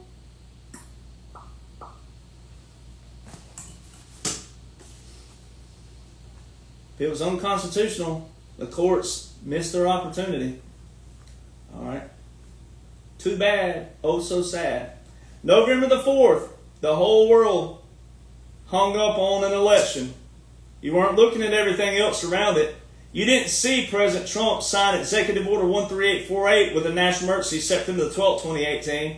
That was 2 years and 2 months before the November the 4th, 2020 election. And all these patriots, all these Republicans, all these conservatives, oh, we can't move forward. Nothing's going to change until we fix this. You ain't even paying attention to what you need to know. You don't even know what's going on. Executive Order 13848, signed September the 12th, 2018 by President Donald John Trump, declared a national emergency 2 years and 2 months before 2020. 2 months before any election under him. That's one of those 8 with the 8 national emergencies that quote-unquote Joe continued 4 years. It's called election interference. It says inside of it, although no foreign power has altered the outcome or vote tabulation. That's 2 separate things right there. Alter the outcome, vote tabulation. Vote tabulation is what takes place on January the 6th, which is the counting of the Electoral College, which is the certification process with the Congress. This executive order, timestamp, September the 12th, 2018. Then President Trump puts all the National Guard out on every single election day. 2018, 2020, 2022, 2024. Right now you hear all the liberals all over X, all over the internet saying, she really won, she won. How could he flip all those swing states and all this other? All they're doing is setting up their demise. All they're doing is setting up to where they need to be deleted from platforms too. Because Executive Order 13848 and the National Guard have all the real count numbers from 2018, 2020, 2022, and 2024. You can go to Google and look this up. There's where you can use Google. All right, go back to 2012 and go back to 2008. Type in there, were the National Guard at the polls at 2008? No. Were the National Guard at the polls 2012? No. So all of a sudden, there's evidence of National Guard in 2018, 2020, 2022, and 2024. Do you know that if any military member was at the polls doing anything that's not actual authority by what? Congress or the Constitution, do you know that they could be charged for obstruction? Do you know that? You probably don't know that. That's actually in our Constitution as well. That's in our codification, all the amendments to the Constitution. You probably didn't know that, but now you do. Now you do. Everything's constitutional. But you got to know the laws and orders. You got to know what was invoked. It's all been invoked. November the 12th, Executive Order 13959 with a national emergency. That's when President Trump froze all the assets of every company, individual, organization, corporation, whoever you are, who were illegally funding the Chinese Communist military. Guess who funded Iran with most of their missiles? China, North Korea, and Russia. President Trump hadn't started any wars. He got Russia to go into Ukraine and annihilate all their biofacilities. He got Israel to start the war with, they started all the wars with Iran. They started bombing all the facilities first. We came in with the big boys and we finished it. We didn't have to do anything with North Korea, but we didn't have anything already in executive order with North Korea. We have things with Yemen. We have things with Iran. All right? And we have things with Ukraine. Thank you, Obama. Obama had 4 executive orders alone with Ukraine in 1 year's time. President Trump didn't start any wars. He got all the other nations to go in and do the things. That way he can set a new precedent on moving forward. These are not wars, ladies and gentlemen. These are cleanups of whatever these bureaucrats promised all these nations since 1979, Executive Order 12170, Executive Order 13611 with Yemen, and all the executive orders with Ukraine from Obama. That's why it pays to know laws and orders. That's why so many people right now, there are so many, the liberals are expected, but there are so many Republican conservative platforms who need to be deleted, wiped off. No forgiveness. No forgiveness. No. This is all military. It's a disgrace to the military that these people have shat on all the military this whole time period when they could have known. It's all public. Takes initiative to read laws and orders, though. December the 7th, 10th, and 14th. December the 7th, Executive Order 13961. Invoked continuity government. President Donald John Trump is titled the Federal Mission Resilience Strategy.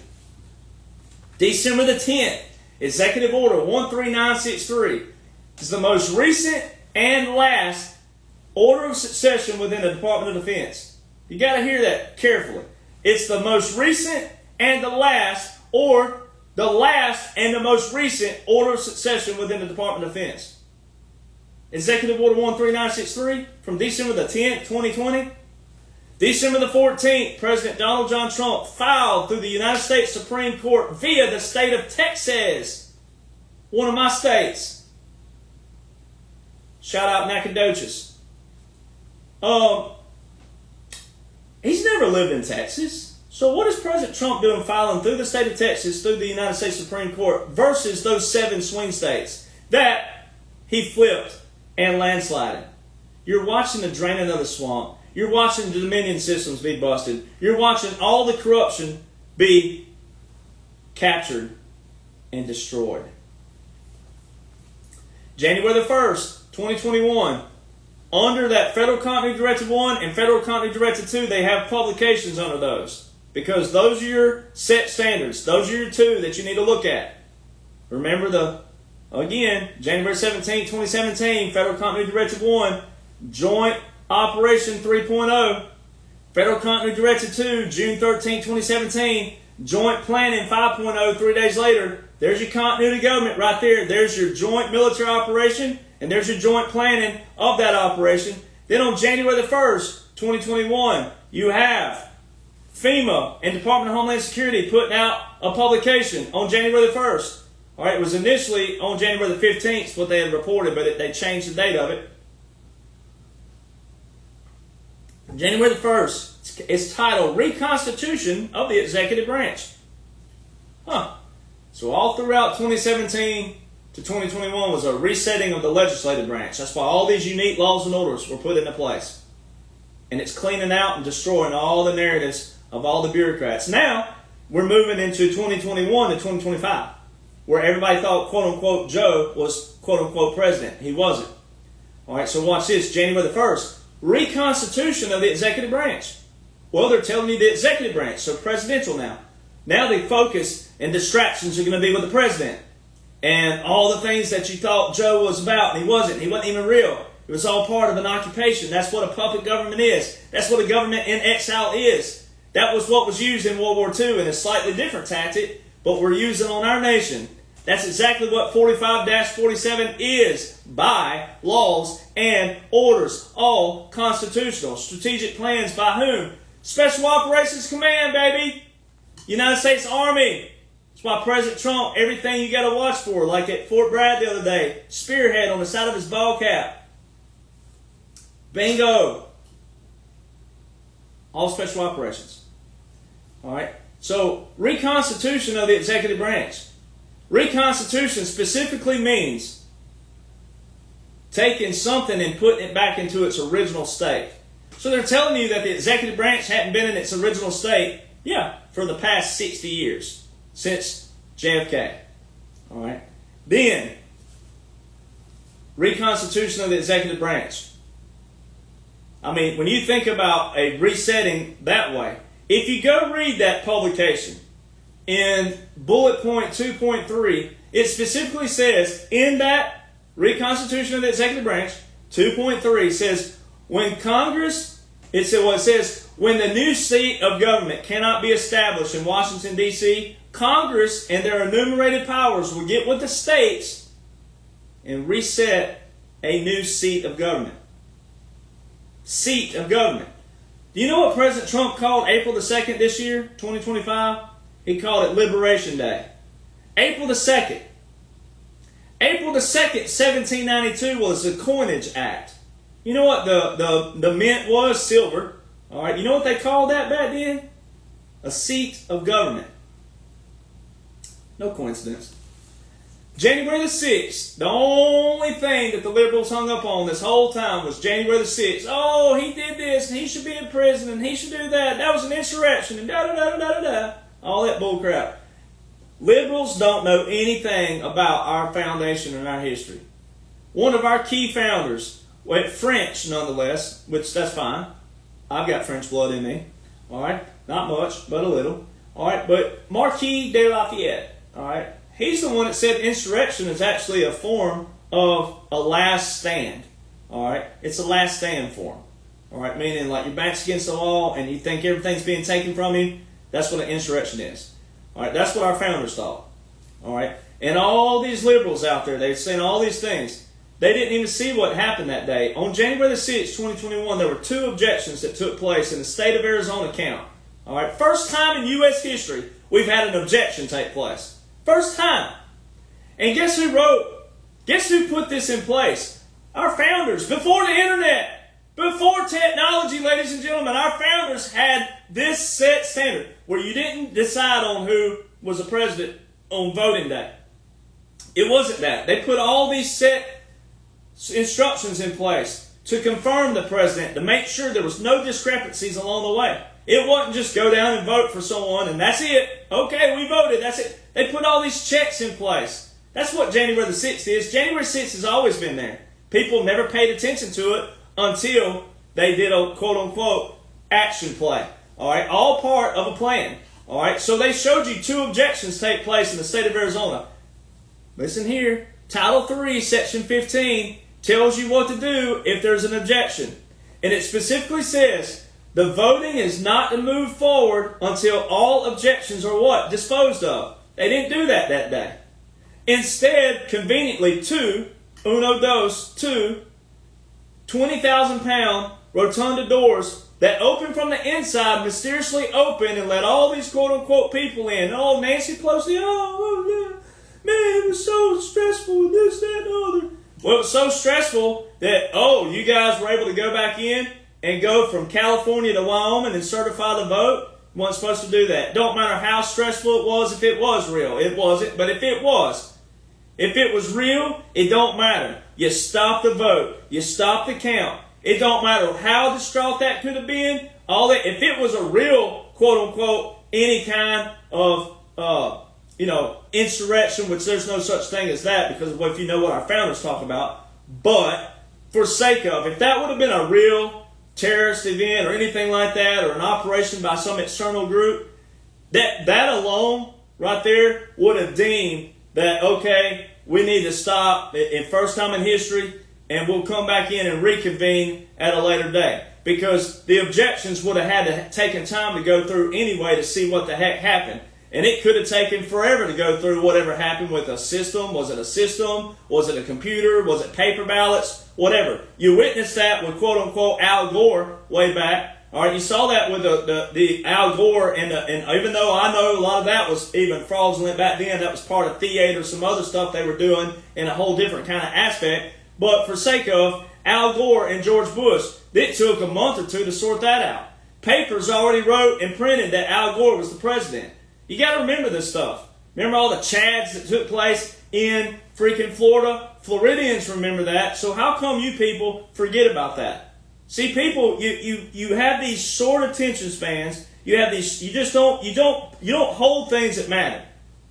You've been all about your TV shows. You're all about your life. That's it. And you put too much trust in the people that you shouldn't have put trust in. We the people means we the government. That means you to be fully, as much as you can, studied on how the government functions and operates. No matter what it is, you should be at some capacity in knowing of that. And that's why we look atrocious right now. It's because so many people don't know the very things you're supposed to know, and you can. So, January the 6th, and another thing while we're here, Nancy Pelosi has no say-so with the National Guard or any military. There's no congresswoman or man that has any say-so with the military. For all the people who were saying that back then, if you'll remember my rant video where I had people who I were calling out at that time telling me, how can you know this and that and other? It's simple. It's military operations, straight up regulations. It's not difficult. It tells you who has command of who and who can call up who. And they were saying that during that time period. And what were people doing? Oh, well, the Donald Trump didn't listen to Nancy Pelosi, or he didn't override her. Yeah, he did. The National Guard were in D.C. on January the 6th. The National Guard were in D.C. January the 7th, 8th, 9th, 10th, 11th, all the way to the 20th. Where were you? Because you got hung up on something that was all a retaliation by the deep state, but also theater. All right? Because what actually took place that day, that matters, is Title III, Section 15 was broken. The objections were not disposed of. California to Wyoming was quote-unquote certified. Now for the normies, that's for the normal people who either cannot understand this, will not understand this, or don't know about it to even have a chance to understand it. So all the normal world out there, they had to see that aspect of it. They had to see Congress break Title 18, which is federal crime and criminal procedures. Title 18, Section 2381, 2384, 2385, seditious acts to overthrow the government. That's what the normal population witnessed. And Title 3, Section 1550, Title 3, Section 15. All right, all under everything, still under the war order. All that was already in place. Already put into place. That's what I was thinking about. So, Section 15. All those were broken. Seditious acts to overthrow the government. That's what you witnessed. But that was for the normal sector. If you're knowing laws and orders, you don't need to be jumping ship. You need to be fully confident. So all these people out there who acted fully confident for a while, then they jumped ship because of Iran. All right, so continuity of government impedes. They're pre-planned. They're pre-planned. Now, I'm going to be like President Trump. I'm going to sound like a little parakeet here, or a parrot. I'm just going to repeat this over and over. Continuity of government and presidential emergency action documents are pre-planned. Pre-planned. Pre-planned. Already planned. Pre-drafted. Pre-written. Pre-planned. We already know what's coming. We already know what to do. We already have a strategy. They're pre-planned. Eisenhower established the continuity of government. It's constitutional. If it weren't constitutional, then why do we have continuity government plans the whole time just in case we needed them? We've never had to use it. But why did we have the establishment of it? And why didn't the courts deem that unconstitutional way back during Eisenhower? Why didn't they deem it unconstitutional any other time? There are 4 ways military pairs with federal. Executive orders, national emergencies, proclamations, and treaties. Executive orders, proclamations, national emergencies, and treaties. Now go back to your Revolutionary Time War period again. Go back to what I said earlier. Military law. Military law was established June 30th, 1775. June 30th, 1775 is long before July 4th, 1776. June 30th is long before September the 17th, 1787. Military law. Military Justice Act 2016 separated military laws and military courts from federal laws and federal courts. They're separate jurisprudences, meaning they're separate. Federalist paper number 74 again. Put the full power in with the whom? President. Commander-in-Chief. Now let's go back to December the 7th, 2020. Executive Order 13961 and December the 10th, 2020, Executive Order 13963. That's your continuity of government invocation, and that's your Department of Defense order of succession. Now go back again. Remember, Federal Continuity Directive 1, January the 17th, 2017, and Joint Operation 3.0. Federal Continuity Directive 2, June 13th, 2017. June 16th, 2017, Joint Planning 5.0. There's your constitutional, military, and federal plans that shows the outline of 45-47. That this was strategically planned by the good guys. Now, here's the other key thing. Been talking about this. I talked about it a long time ago, but pulling it back into place because one just took place. So these are not in the book yet because one of them just took place just a few days ago. All right, so now you have a sandwich.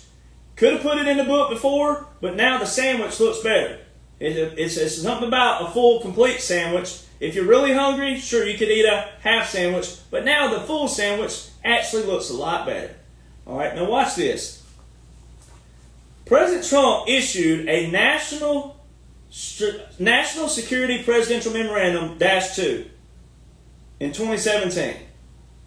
2017 shows you that this whole thing was pre-planned from the get-go. Not this portion, not the dash here. It shows you right here this was pre-planned. All of it. The whole thing. With this one thing. The National Security Presidential Memorandum of 2017. President Trump issued one of those. It's the only time it's ever been issued because it is a continuity government plan. It's a National Security Presidential Memorandum. And it shows you an order of succession in there. Now fast forward to 2025. Here's your bread buns, all right? Here's your buns, all right? There's your first bun. Here's your second bun. President Trump just issued another National Security Presidential Memorandum, -2, which is a continuity government presidential memorandum with an order of succession. Now let's go to the to the fake meat. We won't use real meat because we'll just make Biden fake meat. All right, we'll make him nasty food, right? Burger King. All right, let's use Burger King. All right, not good food selection. All right, so let's get the meat section here. Quote unquote Biden, it's on record that shows an NSPM-2, but guess what? It don't have in there. It don't have an order of succession. It's just a continuation. Because you already have your real president's national security. You wouldn't want two presidents in charge of a military operation. You wouldn't want two presidents in charge of a continuity government. Because that's not how Eisenhower established it. Presidential emergency action documents expand the power of the president if you have to use this. So that's what a PED is. A continuity government and a PED go together. A PED, Presidential Emergency Action Document. They are a part of a continuity government. They coincide. All right. You wouldn't want 2 different or 3 different or 4 different presidents to have control of that. All right. That's how Eisenhower, that's how they established this. All right. So when you have unequivocal proof of a continuity government, which is what Executive Order 13961 is, and you have a National Security Presidential Memorandum -2, which is a continuity government, when you have Joint Operation and Joint Plan 3.0 and 5.0, which coincide with the continuity directives, so there's your military portion paired with your federal portion. When you have that, you have full-fledged evidence, unequivocal proof of your military occupation, military operation, military government, and continuity government. You have full proof right there. Because, quote-unquote, Biden didn't even have an order of succession. He's the first, quote-unquote, president that people thought was a president. He wasn't, but for sake of that, he was the first. He didn't have a national security. Nothing. The last national security strategy on the Department of Defense is 2017. He's the first, quote-unquote, that's never had an order of succession within the Department of Defense. The most recent and last order of succession with the Department of Defense is Executive Order 13963 from December the 10th, 2020. 3 days after the invocation of Executive Order 13961, which is a continuity government. And now you have the sandwich. President Trump, just a few days ago, put out a National Security Presidential Memorandum -2 that has an order of succession. And it's 2017 has an order of succession. Quote-unquote Biden's, it's just a piece of paper. If people were following along at that time but didn't really know all this, it's just there to show you. There's no order of succession in it. It's just a bunch of writing, and that's it. You got an order of succession with your real president and your real president. Right there. And then, on January the 19th, 2025, the last full 24-hour day of a president, they show where, quote-unquote, Joe partially revoked Executive Order 13961, which is your continuity government. Partially revoked, which means to this day, we're still in the continuity government. Partial, but we're still in it. So when you have unequivocal proof of a continuity government, then you have unequivocal proof of presidential emergency action documents. Who was the president who expanded the power? President Donald John Trump. Laws and orders show so. I love bursting the bubbles of all these frauds out there. Then, the fun topic. Let's just add the fun topic in there, because I just love busting all the bubbles. I just love showing our beautiful spearhead, tip of the spear.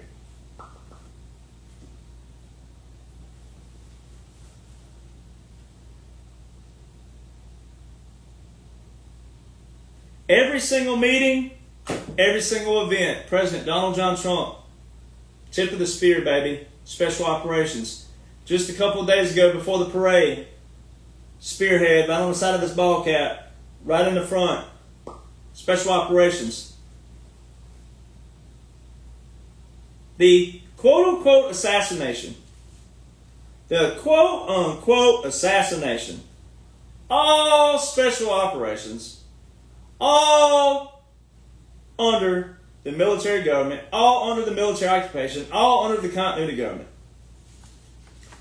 If you go over to the 2016 Special Operations Command Unconventional Warfare Pocket Guide, if you go over there to that, you will see in there you will see directly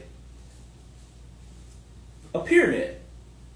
And in that pyramid, it says the term assassination. And it says forming favorable public opinion, advocating national cause, and then the creation of distrust of established institutions. All behind the term assassination. Well, all of this operation has been stemming on the divine power, spirituality, the Great Awakening. All right? And in Hebrew, you have a thing called a Jubilee. It's every 50 years. It's a 50-year time span. The first, 1966, so in 1966, you have the first pyramid. The term was agitation in it. It wasn't assassination. And now you have the 2016 publication of it. And the pyramid changes from an agitation to assassination. 1966 to 2016, the publication dates, 50 years. But even if you found out that, let's say that they wrote it even before that, but they didn't publish it till then, that wouldn't even matter anyway. It's still there. There's still a direct change of the terminology, the vocabulary. And then what follows with what they're doing with it. It says the advocating the national cause and creation of distrust and public opinion, forming public opinion. All right, so let's read this paragraph here. And this is above. If you go read the Special Operations Command, it's all public. So none of this is secretive. It's all public. You can know it. If I can know it, you can know it. But even as someone who's been in the military, doesn't matter if you haven't been, you can know it. It's all public. All right, when you go to the Special Operations Command publication called Unconventional Warfare Pocket Guide, 2016, above this pyramid that I'm talking about, right above it, immediately above it, there's a paragraph that describes what you're about to read. Meaning, here's a paragraph of what you're about to read of this pyramid. The pyramid is for a revolution. Whoa, what a coincidence that is. A revolution. Figure 2 below depicts the typical activities conducted by an insurgency or a resistance movement. Resistance movement. Most or all of the represented activities will be conducted by a successful resistance or insurgency regardless. This is where you got to listen. This is where people trip up. Regardless of whether the United States government makes the policy decision to support it. What did the Military Justice Act do again? It separated military laws and courts from federal. And what did this just say? Most or all of the represented activities will be conducted by a successful resistance or insurgency regardless of whether the United States government makes the policy decision to support it. United States government support to resistance, unconventional warfare, is initiated by a presidential finding or executive order.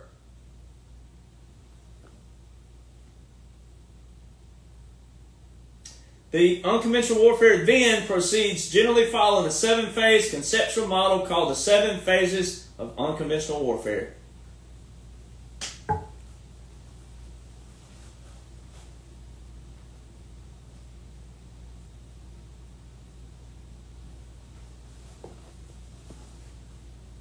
Even though I've already broken down that day, the snipers weren't doing what they're supposed to be doing. There wasn't a massive team around President Trump. That's why they showed you stuff before. They showed him with teams all around him, massive teams, and all of a sudden there's just 3 or 4 guys. They can trip up the average American so bad. That's what we do. We trip you guys up so bad you don't need it. There's a song that Charlie Daniels had called Uneasy Rider, and he was in this bar. And it was these guys bullying him. He worked his way back to his car. All right, and he got in his car, and all those bikers came out, and he was like, "I'm in the driver's seat then."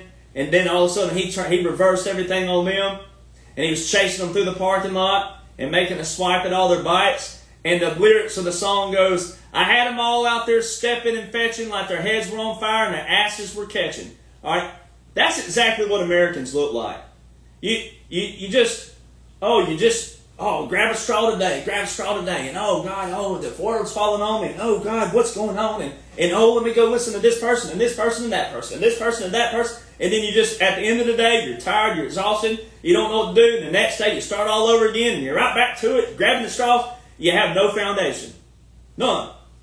And then a guy like me looks like I'm crazy, and I look this, and oh, he's got an attitude, and he's a this, and he's a that, and he's all this, he's always real, like, always just chopping people's head off, and he's always putting them in their place, and, well, there's a reason. Because I know the foundation, and I was put in this position for a reason, all right? It's that simple. If it sounds braggadocious, then let it be. Sorry, because guess what? Already validated. Already validated. Number one bestsellers. Already validated. And it's all laws and orders. It's all straight up. Now, it's intellectual property. Can't take these and write your own spin and using my stuff, but it's intellectual property, and President Trump signed an executive order for that as well this year. But still, you could know the public laws and orders and make them applicable, but people didn't. So it required someone like me to come in here and say, well, look, it's all unconventional warfare. Unconventional. It's not conventional for a reason. So it's not going to be what you thought you saw the last 60 years that the bureaucrats used with the military and shouldn't have. All right? That's not. So that's why President Trump has to be delicate with all this, because of the military servicemen and women who did serve. Yes, everyone served thinking what they thought, but what were the bureaucrats doing? What were the lobbyists doing? What was the deep state cabal doing? What were the global alliance doing? What were they doing with it? We have to address that. So President Trump, in this quote-unquote assassination, it wasn't. It's all special operations. It's resetting every aspect of everything. The next week, Congress had the director of the Secret Service under congressional oath. She specifically was asked the question, was President Trump given the same security that he would have had as a sitting president? And what did she say? You have to listen. She got interrupted, but you have to take what she said here and what she said here and forget about the interruption and put it together. That was done on purpose. See, that's another thing. These little tactics have a way of disrupting people's thought process on purpose. That's why you need someone like me with a skill set to say, hey, she's still talking. What she said here and the interruption and what she said here, put them together. She said not as a sitting president, but as a continuity government.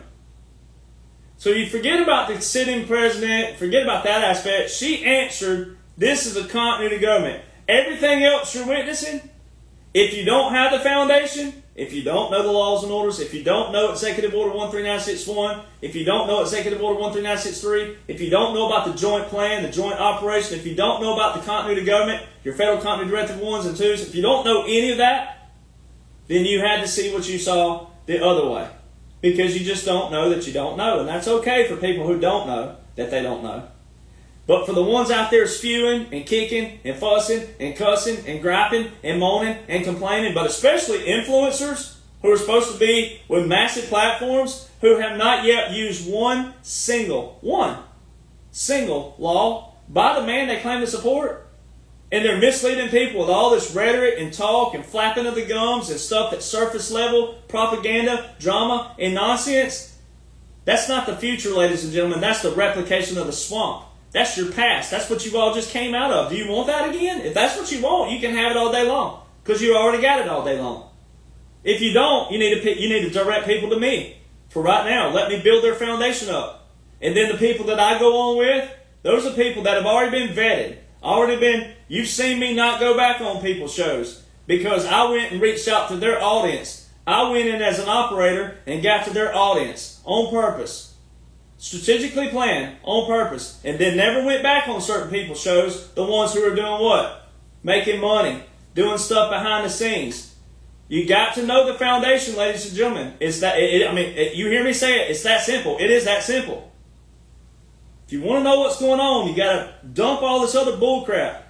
They told you it was a continuity government. Then President Trump just posted recently, just a few days ago, all roads lead to Obama. Now, watch this. March the 19th, 2024. Uh-oh, we got to do some more hillbilly math. March, April, May, June, July. 4 months before the quote-unquote assassination. That most definitely formed a favorable public opinion. Checkmate. It advocated a national cause. Checkmate. And it created distrust with established institutions. Checkmate. Because all the Republican conservatives got mad at the Secret Service. They got mad at the FBI. They got mad at the CIA. It did everything it was supposed to do. Checkmate. But now, where the rubber meets the road, where the real strategy is, now you get to go to the ding, ding, ding, special operations part of it. All right, March the 19th, 2024, President Trump, 4 months before the quote-unquote assassination, President Trump is filing a docket case for the United States Supreme Court, 23-939, March 19th. There's a bunch in the 23-939. There's a bunch of petitions. So you got to scroll down to March 19th and find the one that says 3 Amici Curiae. All right? That's pretty funny because 4 months before, there's a Supreme Court docket case, and it specifically asks the question, can a president order SEAL Team 6 to commit murder on a political rival? Assassinate a political rival? The last time SEAL Team 6 was involved with any president, ladies and gentlemen, that was 2011 with Osama bin Laden. All roads lead to Obama. But guess who else was assassinated in 2011? Murdered. No declaration of war. No anything like that. No anything what they're saying right now with Iran, all these idiots. Gaddafi. You know who Gaddafi was a leader of? Why does it matter? They're gone. They're gone. Remember Hillary? Remember Hillary Clinton when she was asking about our people who tragically died at the hands of them? The embassy? Remember Libya? Remember Benghazi? Uh-oh. Gaddafi, Libya, Hillary. That one docket case, that one 4 months before the quote-unquote assassination, references Executive Order 12333. You know what Executive Order that is? Ronald Reagan.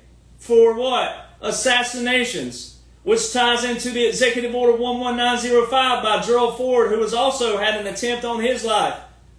That executive order shows what all the three-letter agencies are not supposed to do. Everything you witnessed that happened to President Trump, the raid on Mar-a-Lago, spying on my campaign, spying on Trump Tower, all those things, asking for his tax returns, all these things, the documents where he won the document case that he has, Presidential Records Act of 1978, vice presidents and presidents can hold on to certain documents. All these things are outlined of what is not supposed to happen in Executive Order 11905. Then that's stemmed into 12333. All right, that is found referenced all over this docket case. Guess where else it is?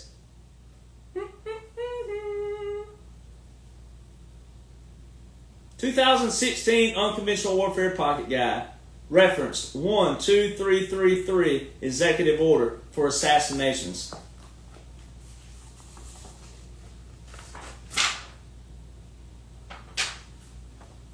Page 5. President John F. Kennedy was a firm believer in guerrilla warfare. So much that the Special Operations Command put him in the 2023 Renaissance Special Operations Command publication. And they gave him a special shout out in the very end, very bottom, April the 11th, 1962, on page 23 of the publication. Another military dimension, guerrilla warfare, has necessarily been added to the American profession of arms. The literal translation, guerrilla warfare, quote-unquote, a little war, is hardly applicable to this ancient but at the same time modern threat. I note that the joint force has several terms which describe the various facets of the current struggles. Wars of subversion, covert aggression, and in broad professional terms, special warfare or unconventional warfare. You can go read the whole letter, but that is President John F. Kennedy, letter to the Special Warfare United States Army, April 11th, 1962. Thank you, JFK. All right. 2021 to 2025 was the resetting of the executive branch. Now let's move to the final phase of this. Yes, you did vote for it, and yes, it is most certainly constitutional. Anyone who says otherwise, you're a disgrace to the United States military, all veterans, and President Donald John Trump, who will go down in world history as a supreme commander of the world, constitutional, save the planet, not just the United States of America. The war order was, again, the war order was put into place, was introduced by Democratic House Representatives December the 20th, 2019. Section 1550. Now we're going to read it again. It is actually titled this: Reports and Briefings on Use of Military Force and Support of Partner Forces. And it specifically says this: not later than 180 days after December the 20th, 2019, and every 180 days thereafter, the President shall submit to the Congressional Defense Committees, the Committee on Foreign Relations of the Senate, and the Committee on Foreign Affairs of the House of Representatives, a report of actions taken pursuant to the authorization for the use of military force against those countries or organizations described in such law, as well as actions taken to command, coordinate, participate in the movement of, or accompany, hear it out, the regular or irregular military forces of any foreign country or government when such forces are engaged in hostilities or in situations where imminent involvement in his hostilities is clearly indicated by the circumstances during the preceding 180-day period. So it's covered front and back. 180 here, 180 there. It says irregular forces. That's your special operations right there. That's your unconventional warfare. That's your irregular warfare. That's your clandestine operations. That's your covert operations. It's all that. And then you go back to read the paragraph above again. You go back to that in the Special Operations Command Unconventional Warfare Pocket Guide, put out strategically before everything was put into place. This was April 2016 when this popped out. All right, so do your timeline again. And it says what? Figure 2 below the pyramid, the resistance pyramid, the revolutionary pyramid, with where assassination is listed in it, depicts the typical activities conducted by an insurgency or resistance movement. Most or all of the represented activities will be conducted by a successful resistance or insurgency, regardless whether the United States government makes the policy decision to support it. That means military, we can act without the government.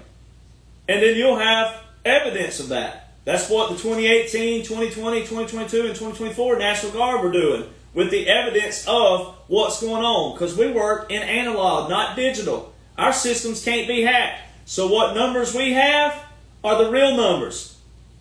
That's how you know the difference. Military Justice Act again, 2016. Why were they clarifying military and federal are separate? Out of nowhere in this amazing timeline. Now, it's Congress.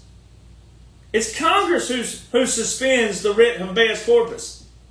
All right? That's why you heard all the terminology saying, oh, Donald Trump's going to terminate the Constitution. No. It's Congress who does that. It's Congress who terminates they don't terminate, it's the wrong terminology, but for the fun part, for the liberals out there, it's Congress who suspends the writ of habeas corpus. That's who does that. Article 1 is the legislative branch. I mean, this is how dumb liberals are. They don't even know the difference. They yell the word Constitution, but they don't even know that Article 1 is a legislative branch. I mean, this is how funny this stuff is. Article 1, Section 9, Clause 2. It says the invasion or rebellion of public safety. All right? There's people out there that don't even know this is an invasion, and President Trump's told the whole time, proclamated the whole time, we've been invaded, we've been invaded. But that's where you got to know one thing. The oath of enlistment, the oath of anything with our military and also our Congress says what? But especially military. It says, I, Derek Jonhson, do solemnly swear to support and defend the Constitution against all enemies, foreign and domestic, that I will bear true faith and allegiance to the same, and that I will obey the orders of the President and the officers appointed over me according to what? Regulations and the Uniform Code of Military Justice. So help me God. Title 10, Section 502. Now, it's important to note that foreign and domestic was added to the oath in 1862. Very specific reason why it was added. It didn't have anything to do with foreign, meaning like going to a foreign nation.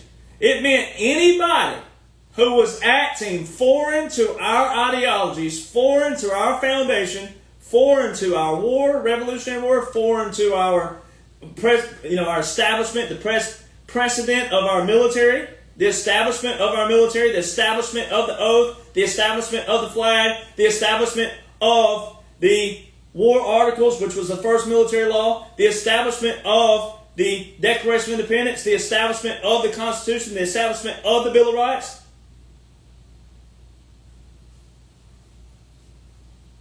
That's exactly what it represented. Foreign, meaning if you were against any of that, you're foreign to us. If you're acting like you don't appreciate our history, you don't appreciate our military, you don't appreciate the whole freedom of which you have by that establishment, you're foreign to it. And if you act against the laws and orders that set that up, you're going to be treated accordingly. If you're going to go burn a flag, you want to riot, you don't want to peacefully protest, you're going to be treated accordingly. That's why President Trump in Texas put the establishment up, said anybody who sets foot in this territory, you're going to be treated accordingly. Well, there's a war order there, so you're going to be treated to the war articles. Not federal, not state, you're going to be treated to war articles. Probably want to know the war articles. All right. The oath, Title 10. That's the Uniform Code of Military Justice right there. Title 10 is presidential authority, and Title 10 is the Uniform Code of Military Justice. Title 10 is military law. Orders of the who? The President and the officers appointed over me according to what? Regulations and the Uniform Code of Military Justice. Well, when you have the law and then the orders that support the foundation, that support the Declaration, that support the Constitution, they're all constitutional. That's how that works. Orders of the President. So when you heard Candace Owen and all these other idiots out there, especially the people who claim to be Republican, claim to be conservative, claim to be a patriot, claim to be President Trump supporter, telling the military not to obey unlawful orders, they're not unlawful. They're all lawful. So that should tell you to stop following these people. You got to know the internet then. Don't comment in the comment box. Don't like or love something or hate something. Even the little hate face still gives and feeds to the contribution of the algorithm. You unfollow these people. They're clowns. They're nothing but they're rabble-rousers and people like that where they incite these things. They're meant to incite things to get things riled up, and that's all they want. And they don't care about you. They don't spend 2 and 3 hours on the podcast with you. They don't comment to you. They don't sit there and talk to you about stuff on their time, their dime. They're getting paid by somebody. They're pathetic.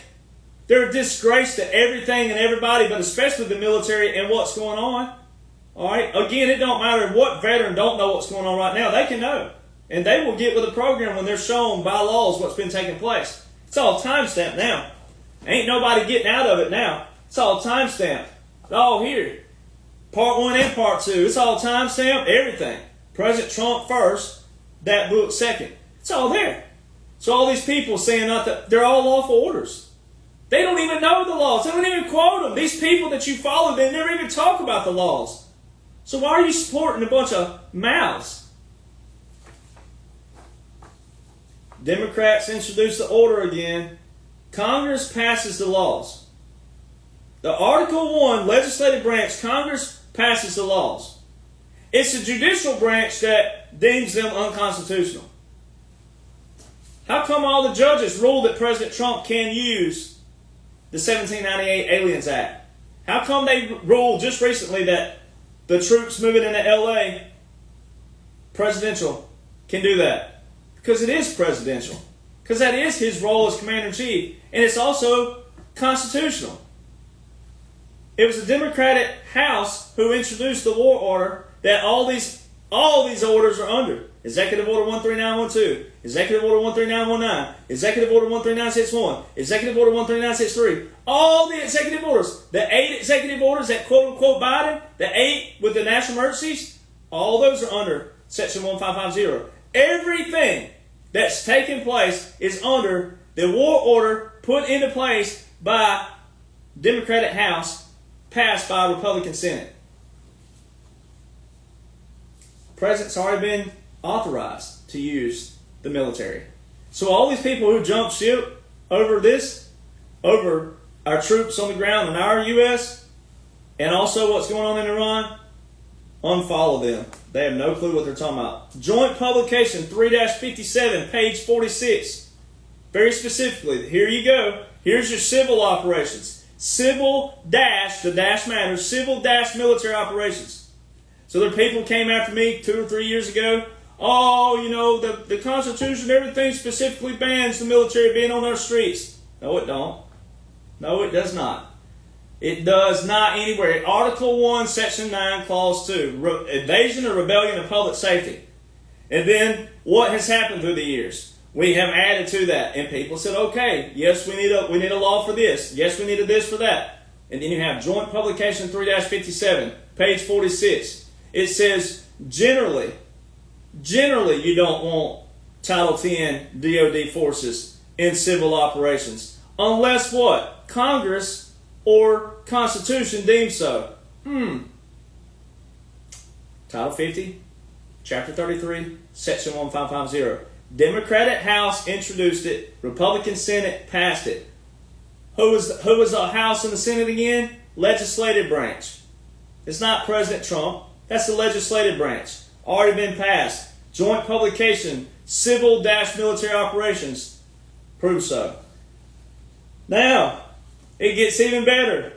Remember how I was showing you that 1951 Congress violated the Constitution, put term limits on the president? Then in 1973, they amended the War Powers Act of 1941 and 42 and made it the 1973 War Powers Resolution, and they made the president where he can only declare a national emergency to use the military. Remember that? Yeah, well, President Trump said, okay, we'll use all of your terminology, we'll use all of your language up front, up first, we'll whoop your butt with our reserve components, and guess where you can find that, ladies and gentlemen? On page 45, it's called Order of Battle. All right? It's Joint Publication 3-16. Continuity of Government and Reserve Components. Now, what are the odds of that?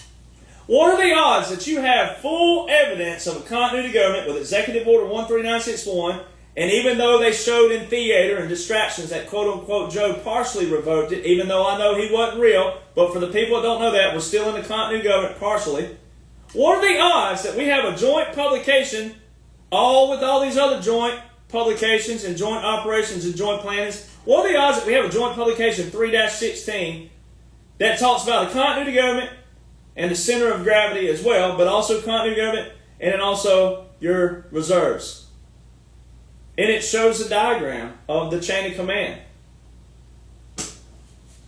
Then you have Executive Order 13912, which was in that first 180 days under Section 1550 that the Democratic House introduced and the Republican Senate passed. You have Executive Order 13912 that invoked Title 10. There's that Title 10 from the oath that you take. There's that Title 10, Section 12302. In Executive Order 13912 in the first 180 days under the Section 1550? Tell me it's not unconstitutional. Tell me that. Come on, you rhinos. Come on, you never Trumpers. Come on, you resurfaced all this week and you just demised yourself. You just exposed yourself. And all you had to do was know some simple military laws, military orders, military regulations, and how they pair with federal. But you exposed yourselves and you showed all the people out there that you're not willing to read and you're not deserving of being where you are. And they should immediately unfollow you. No more interactions, no forgiveness for these people. All these orders have not and were not revoked by quote-unquote Biden. So all the liberals out there, he's a threat to democracy, he's a dictator, he's violating the Constitution, blah, blah, blah, all this other stuff. And quote-unquote Biden never revoked one single order by President Trump, not one, that we have in place that's being used to do what it's being. 8 executive orders with 8 national emergencies that were continued 4 years in a row and just handed right back to President Trump on January the 20th, 2025. Here you go, President Trump. We didn't touch any of these. Please go take back the Panama Canal. Here you go. Take all the, hey, get all these illegal migrants out of here. Here you go. We didn't revoke any of these orders. But we're going to call you a dictator and all these names, but you can handle it.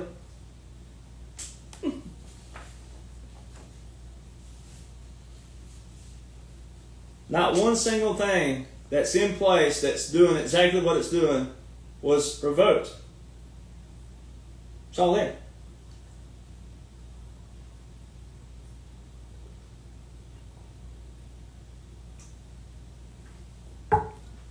Oh man, nothing's better than that and sweet tea.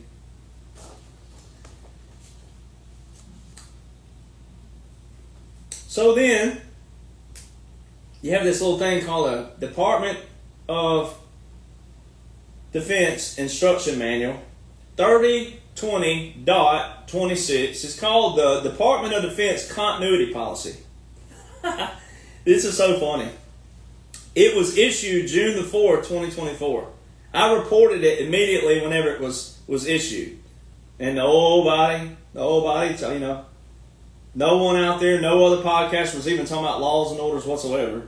Like the big names, like all the big ones, like all the big people, you know, in the mainstream world. No one's even talking about one single law whatsoever.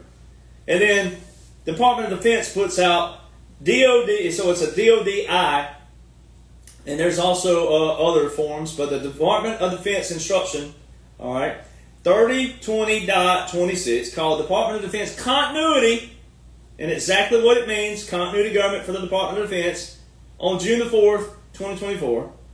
And inside of it, guess what's referenced? Executive Order 13963.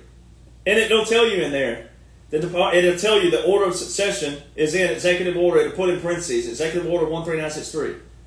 So there's the whole world thinking, quote-unquote, Joe was president. And there's your Department of Defense putting out the most recent and last, or the last and most recent order of succession was from December the 7th, 2020. And every other president has had an order of succession within the Department of Defense except for one, and that's quote-unquote Joe. It don't need any more explanation. Now let's go to the executive document in Title 50, Chapter 33, Section 1550. You've heard me break this down before. All right. So if you scroll down, it's not a long read either. When you go to Title 50, Chapter 33, Section 1550. Well, let's make sure people know again. Title 50 is War and National Defense.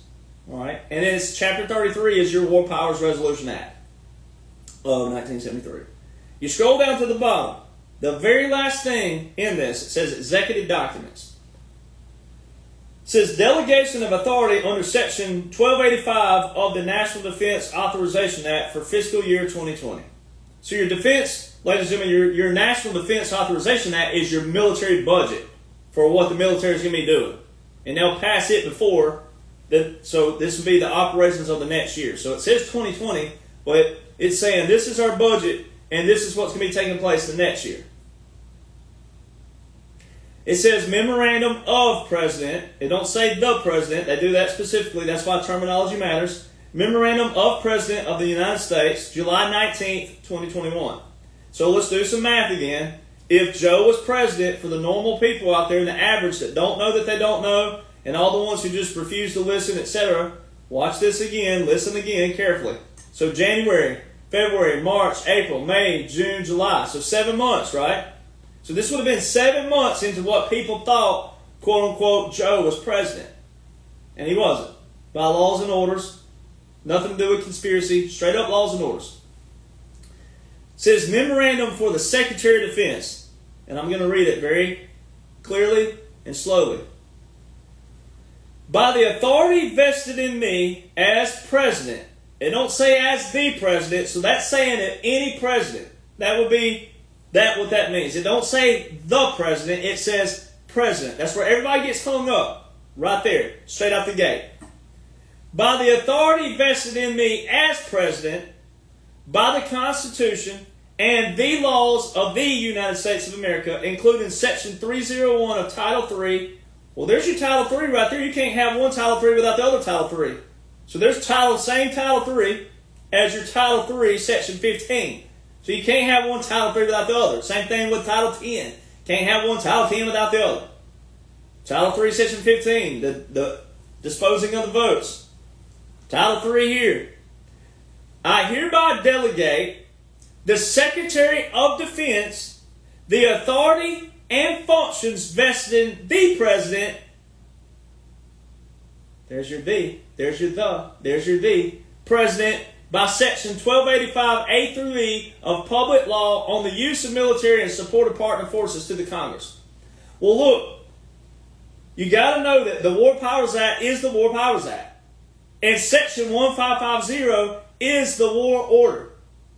That's exactly what it is, because Congress amended the War Powers Act on December the 20th, 2019. They wouldn't be amending something if there wasn't an order being put there. That is what 1550 is. It's the last amendment to the War Powers Act. It's the most recent and last amendment to the War Powers Act.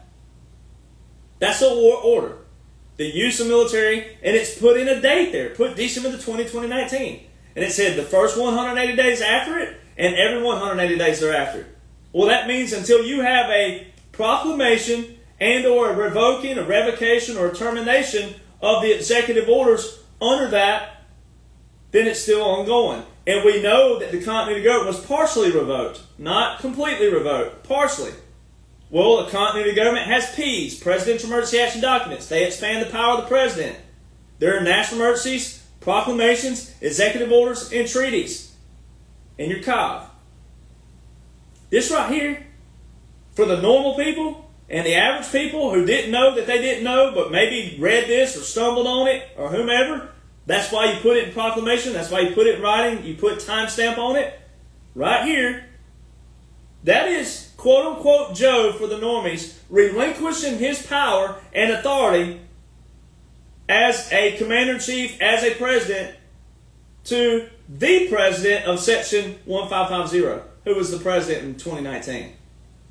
That's what it says. I'm just telling you what it says. I hereby delegate to the Secretary of Defense the authority and the functions vested in the president by Section 1285A3, which is 1550, on the use of military. Well, President Trump had already directed the Secretary of Defense with Executive Order 13919, April the 30th, 2020. He'd already given the Secretary of Defense his authority. It's already there. The other thing that proves continuity of government, military occupation is this. In the order of succession, it don't start with a vice president, it starts with a Secretary of State. That is specifically for continuity of government. And then it's saying here, the authority. He'd already given the Secretary of Defense his marching orders. And then a continuity of government and the Presidential Emergency Action Document, it expands the powers of the President. So the Secretary of Defense is still listening to the President, to the Commander. It's not the Secretary of Defense being in full control, but the Secretary of Defense does have certain things that the Secretary of Defense can do without authorization, but it's because the laws and orders are already put there. The joint operations are already there. The joint planning is already there. And the strategy's already there. And I've shown you the whole strategy. You have everything you need to know in this one video.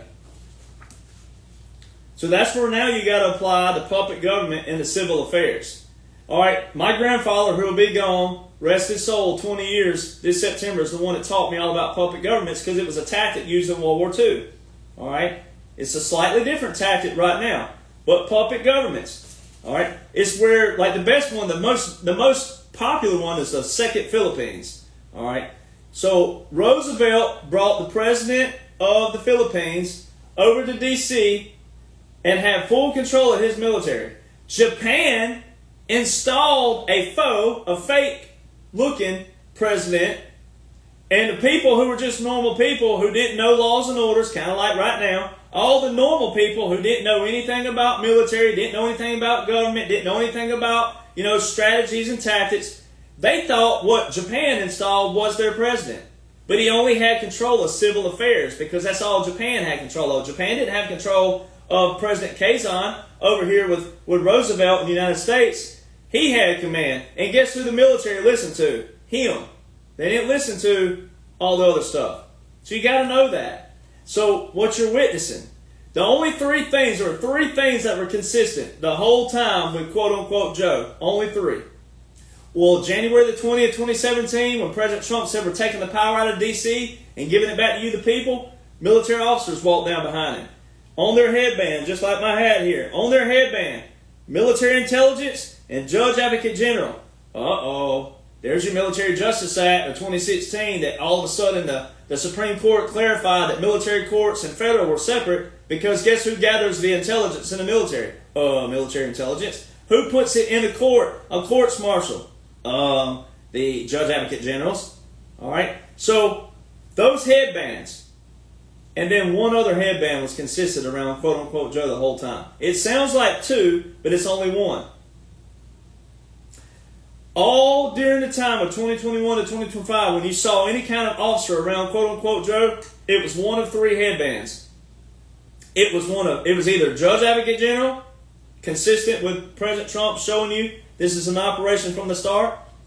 It was either military intelligence or civil affairs and psychological operations. Sounds like two, but it's one. They were showing you the whole time what you're watching is nothing but a strategic plan, strategic operation, special operation, unconventional warfare, clandestine operations, covert operations, special operations, military government, military occupation, continuity government. It's all in laws and orders that we just covered in this video. You just got to go back and put them in the order again.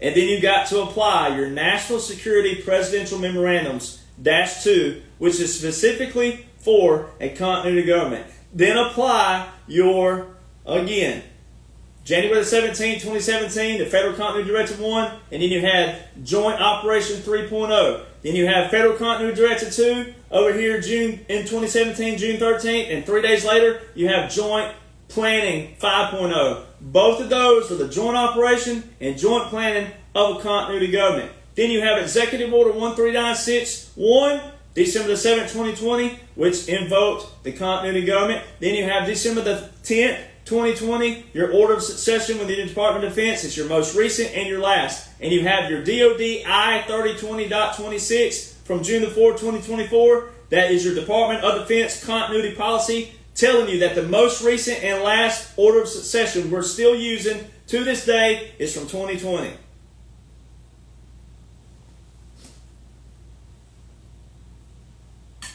Executive Order 12170 is why we can operate in Iran. Executive Order 12170 declared a national emergency in 1979. That executive order is older than me. All these Republicans, all these conservatives who look just as atrocious as the liberals all this past week, saying, not our war, we're not fighting this, I'm not sending my child there, and I'm not doing it. You look atrocious. And you're a disgrace to the United States military. You're a disgrace to all veterans. You're a disgrace. It can't be any more clear. But more specifically, you're an atrocity and you're a disgrace, and you show you have no loyalty whatsoever to the United States of America. You have no loyalty to our foundation. You have no loyalty to our Declaration of Independence. You know, loyalty to our Constitution. But more specifically, the face of this whole operation, who left a billionaire lifestyle on his dime, on his time, didn't take bureaucrat money, didn't take lobbyist money, didn't do any of that. He put his name, he put his face, he put his image on this with the military backing him. You're a disgrace to the man that you claim that you support the whole time. And every one of you patriots out there, if you continue to follow those kind of people, you're a traitor to the very whole operation as well. It's very important. You're going through a time of separating the wheat from the chaff. And there's a lot of chaff butts right now because they look stupid and atrocious because they didn't even know public laws. It's all public. It's all public.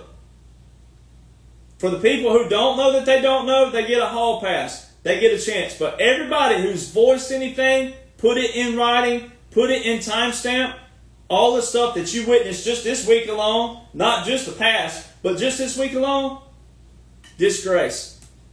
A pure atrocity to the man who put his face image on this. It was pre-planned. He was going to be okay from the get-go because it's all military operations. There's no way he would have done this as a regular sitting president. No way. No way. And the military laws and the federal laws show that. Iran is all pre-planned. Your capitulations from 2017 to 2020 are all the nations that came on board and said, we capitulate. He sat there and showed you all these nations who capitulated. The joint partners. That is exactly what 1550 is titled. Joint and support of joint partners. Joint partners. Support of partners. And it's been shown. I've shown you. Remember the stupid aircraft and all the idiots out there? Remember those comments? You patriots have been with me from day one. You remember it? Oh, here comes another stupid aircraft from your little trolls out there. Remember the trolls? Right? Remember those? Well, they're fun to use now because now, guess what? Iran says that Israel is invading their airspace. Oh, so you can't just freely operate an aircraft anywhere you want to militarily. Oh, so all these aircraft that Derek showed us this whole time, Tunisia, Algeria, we can name all these off the wall, Congo, all these different countries who barely have the money to operate in their own country are flying back and forth in C-130s and you name it to our reserve bases. 99% of the foreign air travel in the last 5 and 6 years to this nation are on reserve basis, not regular military. Oh, there's your joint publication 3-16, your continuity government, and your reserve components. Come on, people. It's all there. So see, that's why it pays. And guess what my MOS was in the military? Air and missile defense. There's my credentials right there. There's how I know. Just on the simplicity, there's how I know about the aircraft alone. See, little things like that. And then you have people out there just destroying people's morale. All these platforms that are supposed to be leaders. Well, you can't be a leader if you don't know what the commander's working with. How can you even be a platform? How can you be a voice when you don't even know the man that you claim to support, what he's working with? He's not waking up every morning saying, hey, let me give me some sweet tea. What do you think you guys want to do today? You think you want to go to Iran today? You want to do it today? I mean, what do you think? Come on, people. I mean, you're think about that mindset. Think about how much discredit that is just on the simple.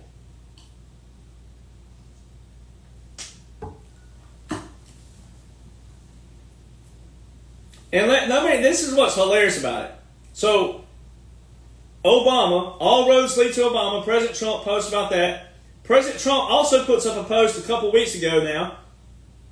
And people said, oh, I don't know if that's really him. Oh, I don't know about this. And, oh, that's a repost. He didn't mean to post that. Y'all have gone crazy, those who said that. Everything that man posts is for you to see exactly what's on there.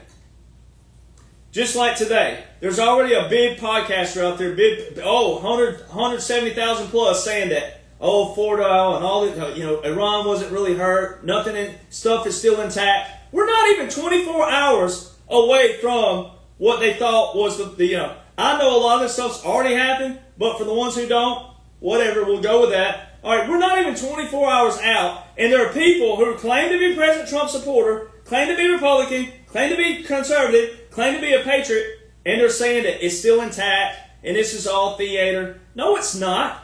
You had the President of the United States come out and address the nation and said we obliterated. And now the articles are showing that, yes, it's obliterated. and 30,000 pound, they're really 27,000, but we call them 30,000 pound bunker bombs, bunker busters. All right, 14 of them, 14 hit this one location, and you want to do the military that injustice by saying that, oh, no, that's not true. These are people already not even 24 hours out going against the grain of what the President, the Commander-in-Chief of the United States of America has told you. And he has to be accurate because of all the other idiots out there on the other side who need unequivocal proof of everything, which it's there. They just don't go read it, but they have to have unequivocal proof of his actions. And we already have conservatives and Republicans, quote unquote, and patriots. They're not. See, the real patriots know that. They're not real patriots. They're not real. They just want to create. They want to create people, chatterbox, the algorithms. They're playing social media. They're playing on people's emotions. That's why I get upset for you, is because I have to come in and play the same thing as well. I'm saying, hey, these are all fraudulent to the oath, fraudulent to the military laws, fraudulent. Don't follow them. Here's what's going on lawfully. This is what President Trump's working with. He needs us to know that. He needs you to be strong. He needs you to be strong-minded. He needs you to be sound-minded. You don't need to be following these fraudulent people, because all they're doing is playing the algorithm game. They're playing the social media game, and they don't care about you. They don't give one rat's kahoonie about you. Everyone who's met me knows that I will stand there and talk to you till I absolutely can't even stand anymore, because of all of what's happened in my back and everything that gets happened in my... I have to sit down and I still talk to you. I'm not that person that's being ushered off and rushed off and have security around me and, oh, he can't talk to you and all that and all the bull crap. No. I'm keeping an oath. And it's not about me. I've never made this about me. It's not about me. But I have to speak in that forum saying, stop listening to these people. Iran's been planned a long time. It was pre-planned. When you know the laws and the orders are all pre-planned, the presidential emergency action documents and continuity government, it's pre-planned. This has been planned the whole time. You saw your capitulations, and Iran kept chanting what? Death to America. Death to Israel. And we have all these people. Oh, Israel is one who killed JFK, and Israel did this. All you people are going to be sorry. You're worried about... So, all right, if Israel was involved with JFK, how many years ago was that? So which one's more relevant? Which one's more prevalent? Saving your rear end from a country who has nuclear capabilities that Obama told you was supposed to be at 3.67%, and all of a sudden they're at 83.7%? So is 83.7 the new 3.67? Is that what we need? I mean, is that what we're going with here? I'm 7% away from full nuclear facility enrichment, but Obama's great deal, and he's all over timestamp videos saying that all these people made up all these stories. This is a great deal. Here's why we couldn't send a check or wire money. We had to send them cash. And President Trump started hammering Obama straight out the gate for this crappy deal, this atrocious deal. He said it's detrimental to the United States. And he's saying that they're only going to have 6,000 of this. They have 14,000. They're saying it's going to be 3%, and it has 83%. Then the nation, the city, Fordow, whatever, however you want to pronounce it out there, people, whatever you want to say. So all of a sudden, they said that no enrichment whatsoever is supposed to be at this location. And they have enrichment at this location? You don't want to listen to a general in the United States military who put out the report that shows here's where they are? Nuclear? You're going to take up? You're going to sit here and take up for a nation chanting death to America and death to Israel, and you don't want to listen to a general and all the military who's telling you, hey, yes, they are. They're there. That Iran nuclear deal that quote unquote Obama made way back here, that deal, no, this is where they are. So you would rather take your chances with a nation who chants death to Israel and death to America on sending nuclear bombs and one of them getting through and penetrating to a United States city. You'd rather take that chance than listen to the military and listen to the ranks of which you want to get all swept up in everywhere else. Oh, you got to go follow the big blue checks with 1 million followers and don't know anything about laws and orders. You'd rather go with the propaganda, the nonsense, and the drama, but you don't want to go look that, it was Jimmy Carter in 1979 who declared a national emergency with Iran. What is an emergency after 2 years? It's chapter 34 of Title 50 that talks about national emergencies. It says after a national emergency is declared, if it's not solved or continued in 2 years, it automatically terminates. Why did Congress continue Executive Order 12170 by Carter from 1979 all the way to present day? Now, I use the number 37 years because the line was drawn in the sand November the 8th, 2016. That's when your operation really started. But the order is 46 years old. But 37 years is really because the line was drawn in the sand. There's a clear line in the sand that shows you this operation. Carter declared the emergency. Whatever the bureaucrats promised and let Iran build these facilities and stockpile these weapons all these years while they chanted death to America and death to Israel and didn't do anything about it. Then you have Obama and all the stuff that was going on with Ukraine. He had 4 executive orders, 3 in 1 month alone, in Ukraine. Declared a national emergency with Ukraine. Where it says unusual and extraordinary threat. Where's the unusual and extraordinary threat with Ukraine? He declared so 2 are by Obama. At Yemen, Executive Order 13611. Just talked about it earlier. Yemen, national emergency. They've been continued all this time. President Donald John Trump is terminating those and setting a new precedent. But we can get involved with those because, once again, the bureaucrats established those. So whatever they promised these nations, we had to get in and do what? Either they capitulate and come on board with us, which a lot of nations did, but Iran didn't. Ukraine didn't, and Yemen didn't. That's why you've seen action. But Ukraine, President Trump, the soccer ball, he got Russia to go in there and annihilate those. We've used some special forces, no doubt, but again, predominantly Russia did that. Because Russia had to have a fall guy as well.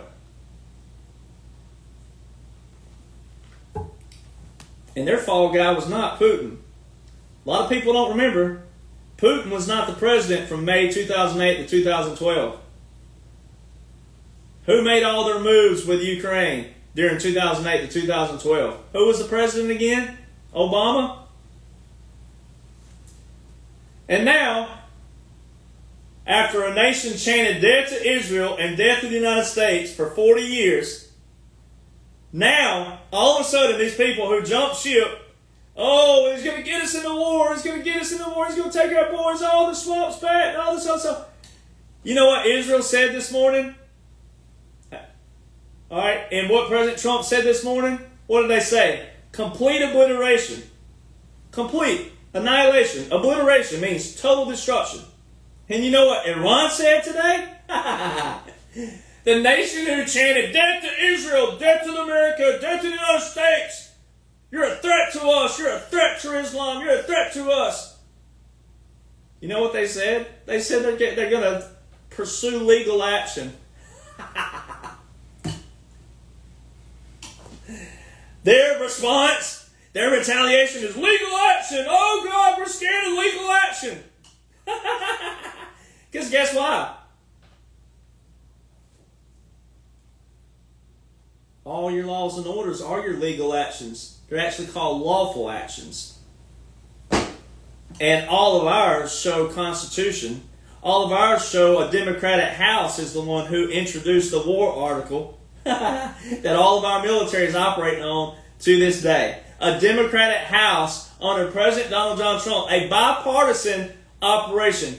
Joint operation. We have all of the laws and orders. That's why all of these people who jumped ship this week, and all of a sudden a nation who chanted death to Israel, we're going to get you, if you strike us, we're going to get you, we're going to pursue you legal action-wise. You know what that's going to be? International courts. That's going to be conventions. There's your court, there's your tribunals right there. This is setting the stage for President Trump to be exonerated. We have it all. We've caught them all. No one could have caught them but me. Because President Donald John Trump put his name, his face, his image, his whole likeness, his whole family, his whole life, everything. Because he said yes. Because he said, I will do it. I know the plan in the beginning. I know what the middle's going to look like. And I know what the end's going to look like. Because he was the man chosen for this, he gets to say, we have it all. We've caught them all. No one could have caught them but me. And that's why you've seen at every event, even when he was sitting with Diddy, all of you idiots out there calling him a pedophile, you dumb cucks. That's all you are. You are a dumb cuck. You should be deported from this nation. You're a disgrace to the United States of America, and you're a disgrace to the United States military, because even when he was sitting with old Diddy, guess what he had in his hand formation? Special operations. We got you. We've caught you all. You are all caught. Lawfully.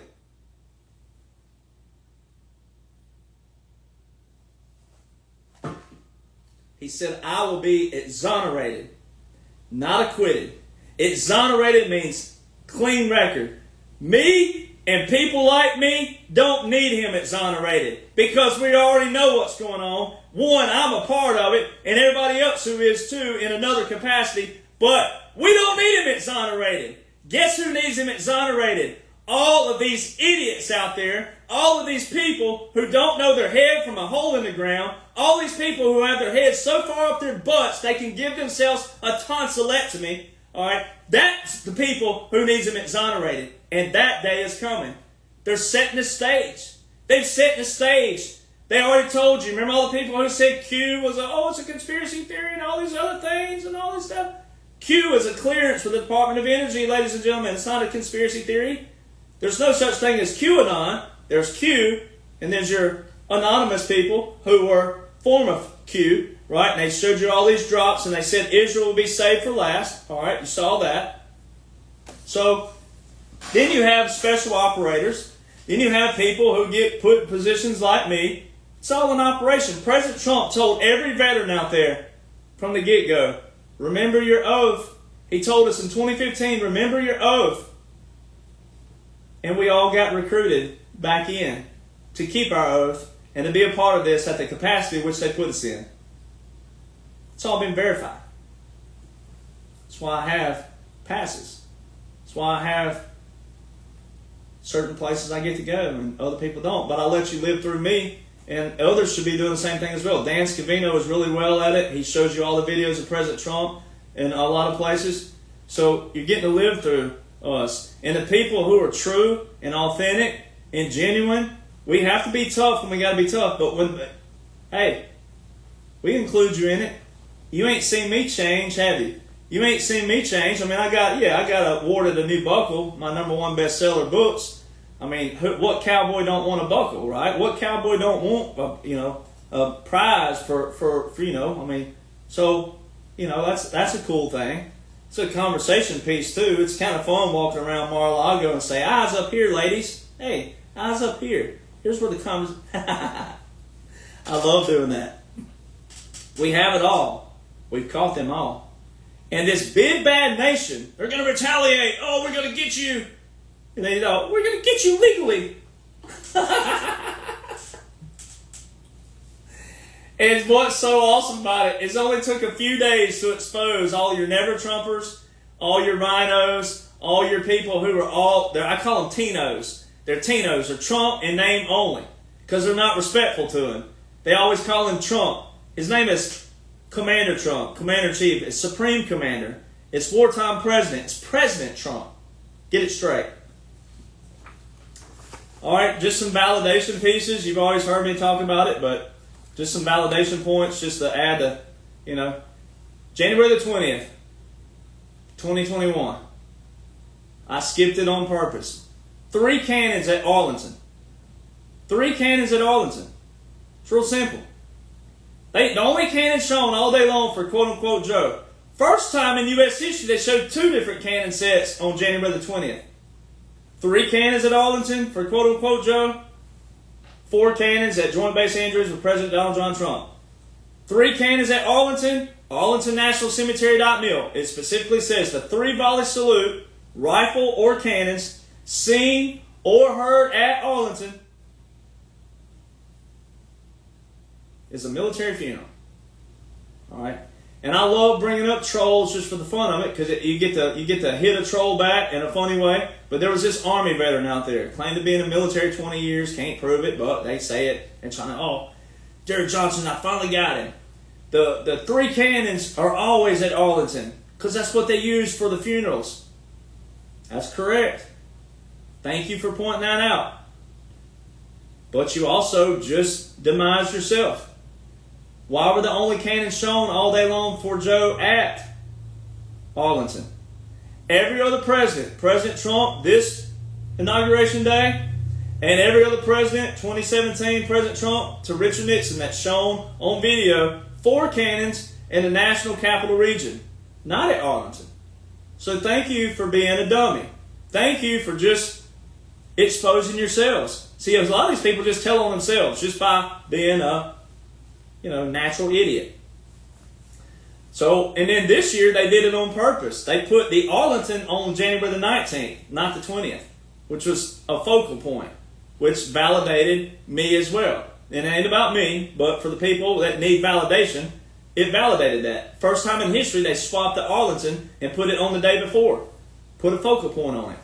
Also, if you go back and watch quote-unquote Joe, if you go back and watch the wreath ceremony, if you go back on Memorial Days, and you watch when they say, order arms. If you go back and watch that, present arms. Order arms. If you go back and watch our commands, military commands, if you go watch quote-unquote Joe, when they're saying, present arms, they're all at the wrong time. Order, or they'll say, order arms, and they're already down. You get your command before you take the command. Present arms. Order arms. Go back and watch President Trump and Pete Hegseth and that crew this time around. Go back and watch it the first time. Order arms. And it don't matter if they're a little delay on the back, like if they're not in sequence together, because they hadn't practiced in sequence together. Military, we are in sequence because we practice it together. But it don't matter if, like President Trump, headset's a little slow after the command, because it doesn't matter. It's after the command. Little things like that can show you what you witnessed was all theater. All right, the 3 cannons. Then you didn't have the National Guard salute the motorcade. What everybody thought was Biden's motorcade, it wasn't. But for the people who thought it was, National Guard didn't salute it. We always salute a moving flag. We always salute the Commander-in-Chief. All right. Then you had little things like, quote-unquote, Kamala. Kamala is a vice president. And then they had a freaking, oh, this is so hilarious. They have an Air Force guy and they have a regular pilot. And the regular pilot is standing there in a normal suit saluting too. I mean, all this stuff is so hilarious.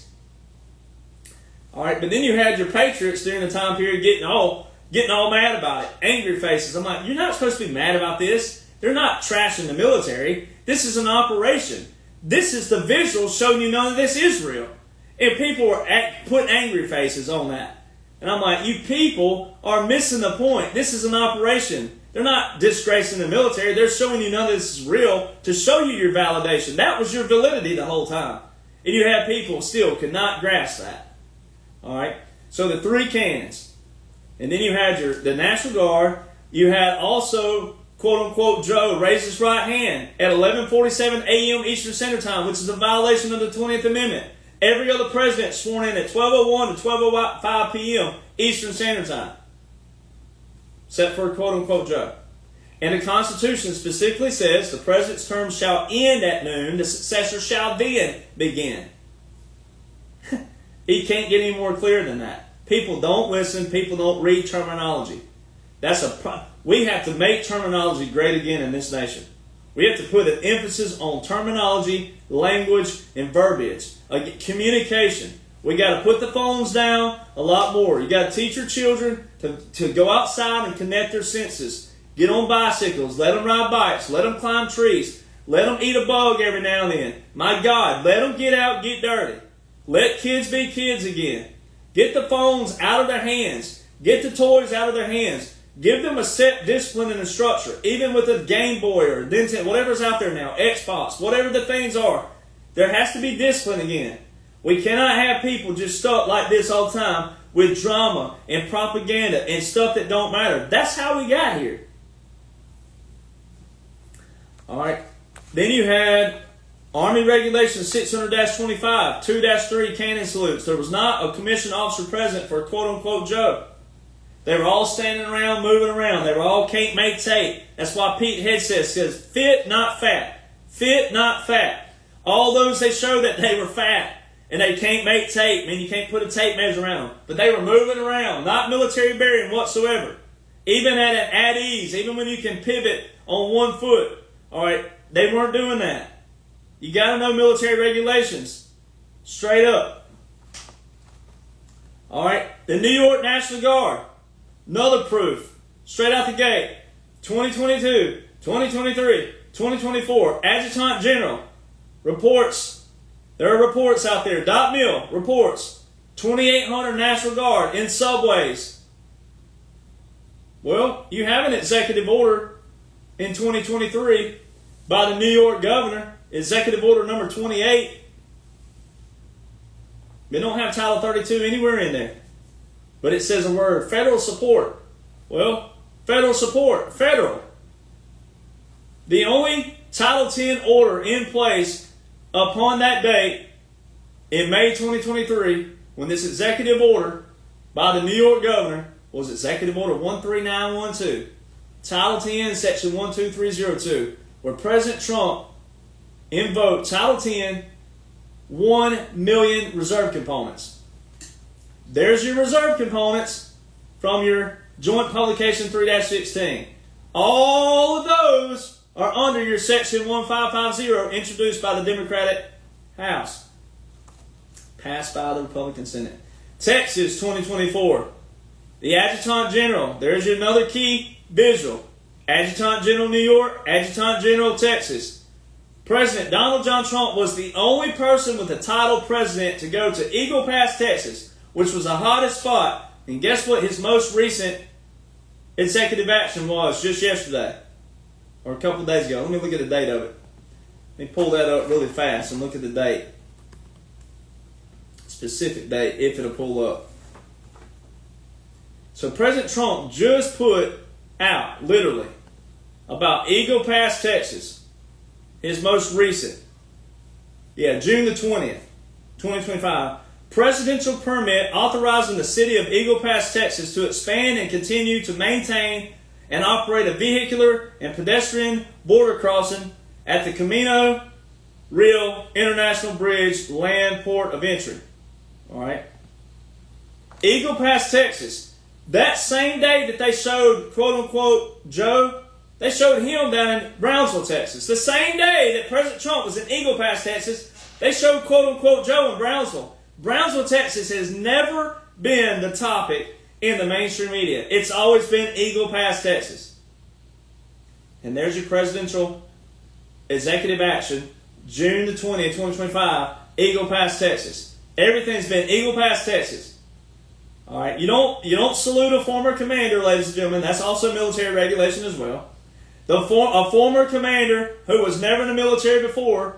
See, all of us veterans, we don't typically do it. Like if you're at a football game and you're in your regular, because you're not in the military anymore, so you're in civilian attire like this, it would look weird for me to salute the flag. But I can, because I'm a veteran. And our regulations say we can do so.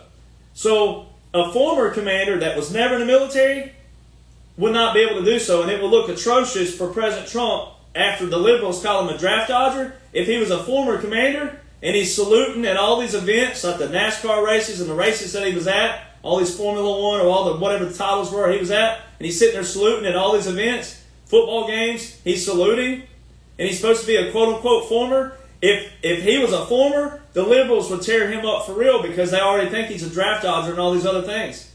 You don't salute if you're a former commander and never been in the military. You don't salute. and you don't get saluted. And you don't get at ease when you walk into a building. That's what you do when a commander walks in. You don't at ease a former commander.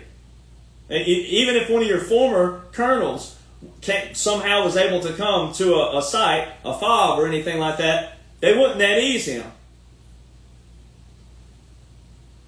All right, the Adjutant General gives it all away. President Trump was standing on world TV at the border, which would have been a breach of national security. It would have been also a violation of his own Executive Order 13848, election interference with the national emergency declared. All right, because it was during the presidential election year, which would have Federal Election Committee rules. All right, federal election, there's rules for that. All right, whether you like rules or not. But the law would have been, he had been violating his own Executive Order, election interference. If Joe was a sitting president, then President Trump would have been violating that. It would have been a breach of national security for the former president to be standing there with the governor of Texas and the Adjutant General and saying it's a military operation and having the National Guard, 14 states deployed to Texas during that time period. 14 states. That's federal, ladies and gentlemen. That's not state emergency. That's federal. And the border is always federal. So he's standing there with the Adjutant General. Guess what the Adjutant General does? He reports to the governor unless, there's that little unless word again. Like the joint publication says, 3-57. There's that unless what? Congress or Constitution. Well, this time around it says unless what? The Adjutant General reports to the governor, who was in the wheelchair, God love him, in a wheelchair, right there on World TV, or the what? It says unless the Title 10, National Guard are federalized by Title 10. The only person who can federalize the reserve components and National Guard to active duty is the President of the United States of America. That's Title 10, Section 12302, 12304, 12406. And you have that order in place up to that date. The only order in place to that date, Title 10, was Executive Order 13912 with Title 10, 12302 from March 27, 2020. All under that first 180 days under Section 1550, introduced by the Democratic House, passed by the Republican Senate, 1550. And there was President Donald John Trump standing there with the governor and the Adjutant General, and it specifically says, Adjutant General reports to the governor unless the National Guard are federalized by Title 10, which is President. And there was your President standing there. There's your Commander-in-Chief. There's your military occupation. There's your military government. There's your continuity government. Then at the same time period, they had John Bolton, who President Trump stripped his security clearance from and everything recently. All right, but John Bolton, fall guy, typical fall guy. There's a fall guy. In 2024, same time period, February 2024, the troops were going there and President Trump. John Bolton says what on CNN? They ask him a question. Could President Trump serve a second term with all these accusations and quote-unquote felonies that the liberals hang on that he's not? He'll be exonerated. All right. All these things. Can he run a second term? And John Bolton says what? You got to listen. What did he say? You got to go back and listen to him. He said, well, the Constitution right now specifically bans and bars a third term. But I believe President Trump will seek to ratify the Constitution to stay in power. Ooh, a third term. He just validated everything. It's all been validated this whole time. 2023 and 2024 speeches. All right. President Trump said we're an occupied country. We will soon no longer be an occupied country. He said, I gave Angela Merkel a white flag of surrender. All your headlines, all your articles, everything talks about capitulations. Capitulation. This law firm capitulated here. This law firm capitulated there. I'm not going to capitulate. You'll have them saying, I'm not going to. They're using terms. Capitulate. And then February 18, 2025, just this past February, you have a reporter asking President Trump about Russia. And a puppet government. Ooh, only I've been talking about puppet governments. I'm the only person who's talked about puppet governments and explained them and tied how it plays in. And it's all unconventional warfare, your puppet government, your government exile, all that's in your unconventional warfare pocket guy. And then also, your puppet government is in the law war manual. All right. So, puppet government and capitulation. In the same sentence, a reporter asked about it. Occupied country, which is an occupied territory by definition, white flag of truce. He called it the white flag of surrender. That's okay. That's how they disguised it.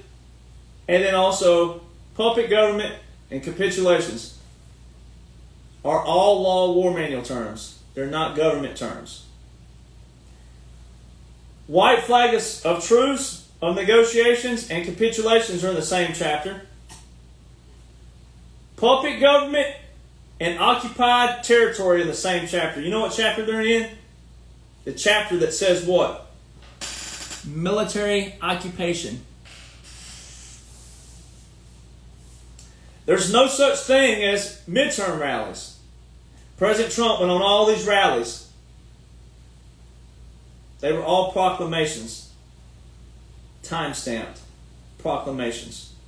He mentioned all these occupied country, occupied territory, white flag, the seat of government, occupied nation, occupied territory. We should no longer be this. Well, Liberation Day is coming here. Restoration Day is coming here.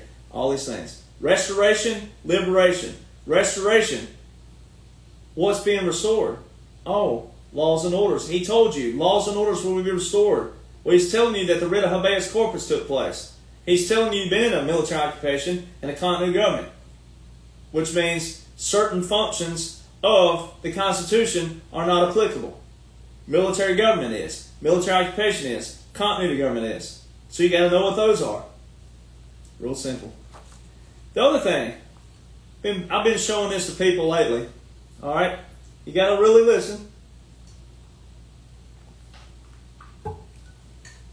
If Obama, Hillary, George, whatever, but let's really hang on Obama and Hillary because they're Democrats or liberals.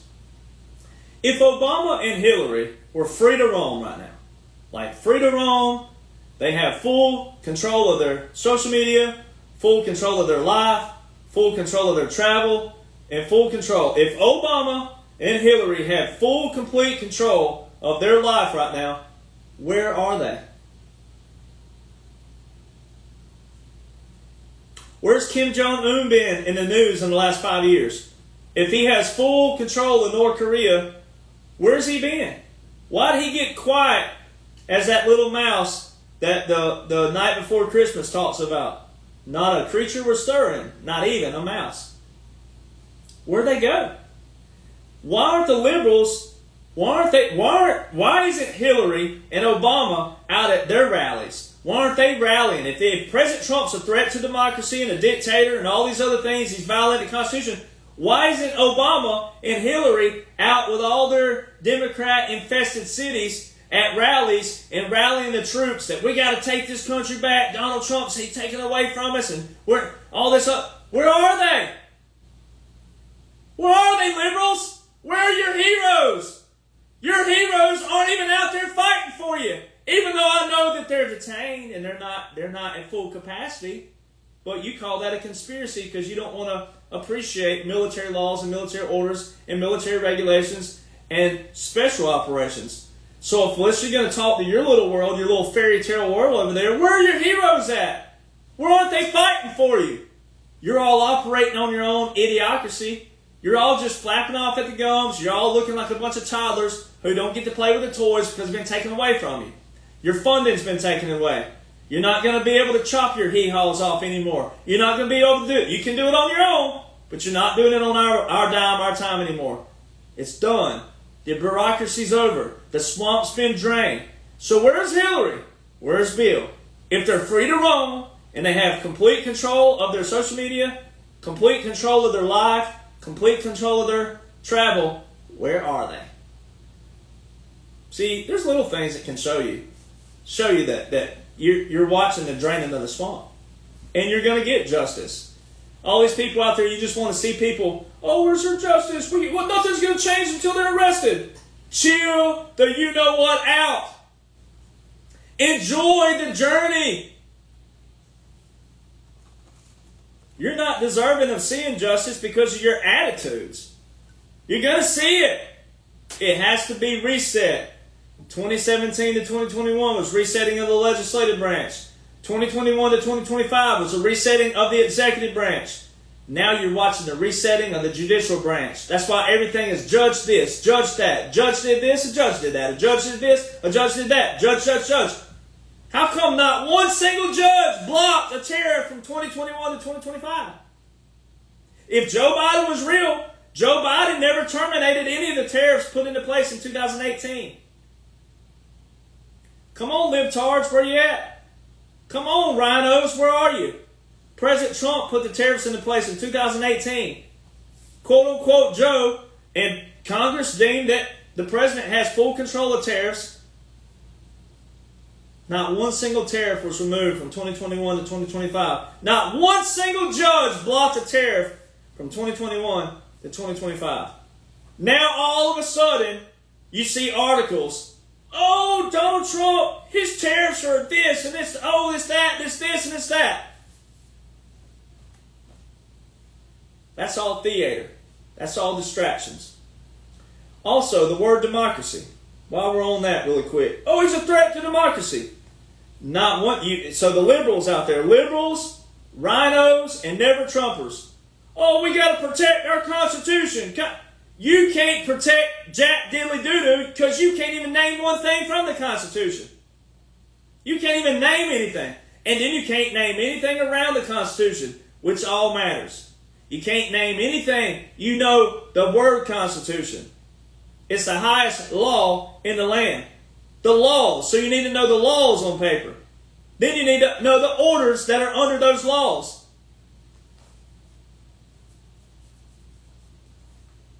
Not anywhere in the Declaration of Independence, the Constitution, or the Bill of Rights is the word democracy mentioned. Article 4, Section 4 of the Constitution that all the rhinos and all the dinos and all your Tinos and all them have in their mouth like something else, Kamala, all of these people can't name a single thing. And here they are using the term Constitution. And over here, Article 4, Section 4 says we're every state a constitutional republic. It's a republic. It's guaranteed a republic.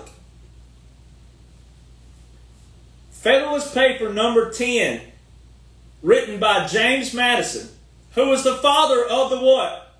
Libtards, rhinos, never Trumpers who fell off ship this week. Father of the what again? The Constitution? James Madison in Federalist paper number 10 wrote about how pure democracies are dangerous. The only time the word democracy is mentioned in any of our foundational literature is in Federalist paper number 10.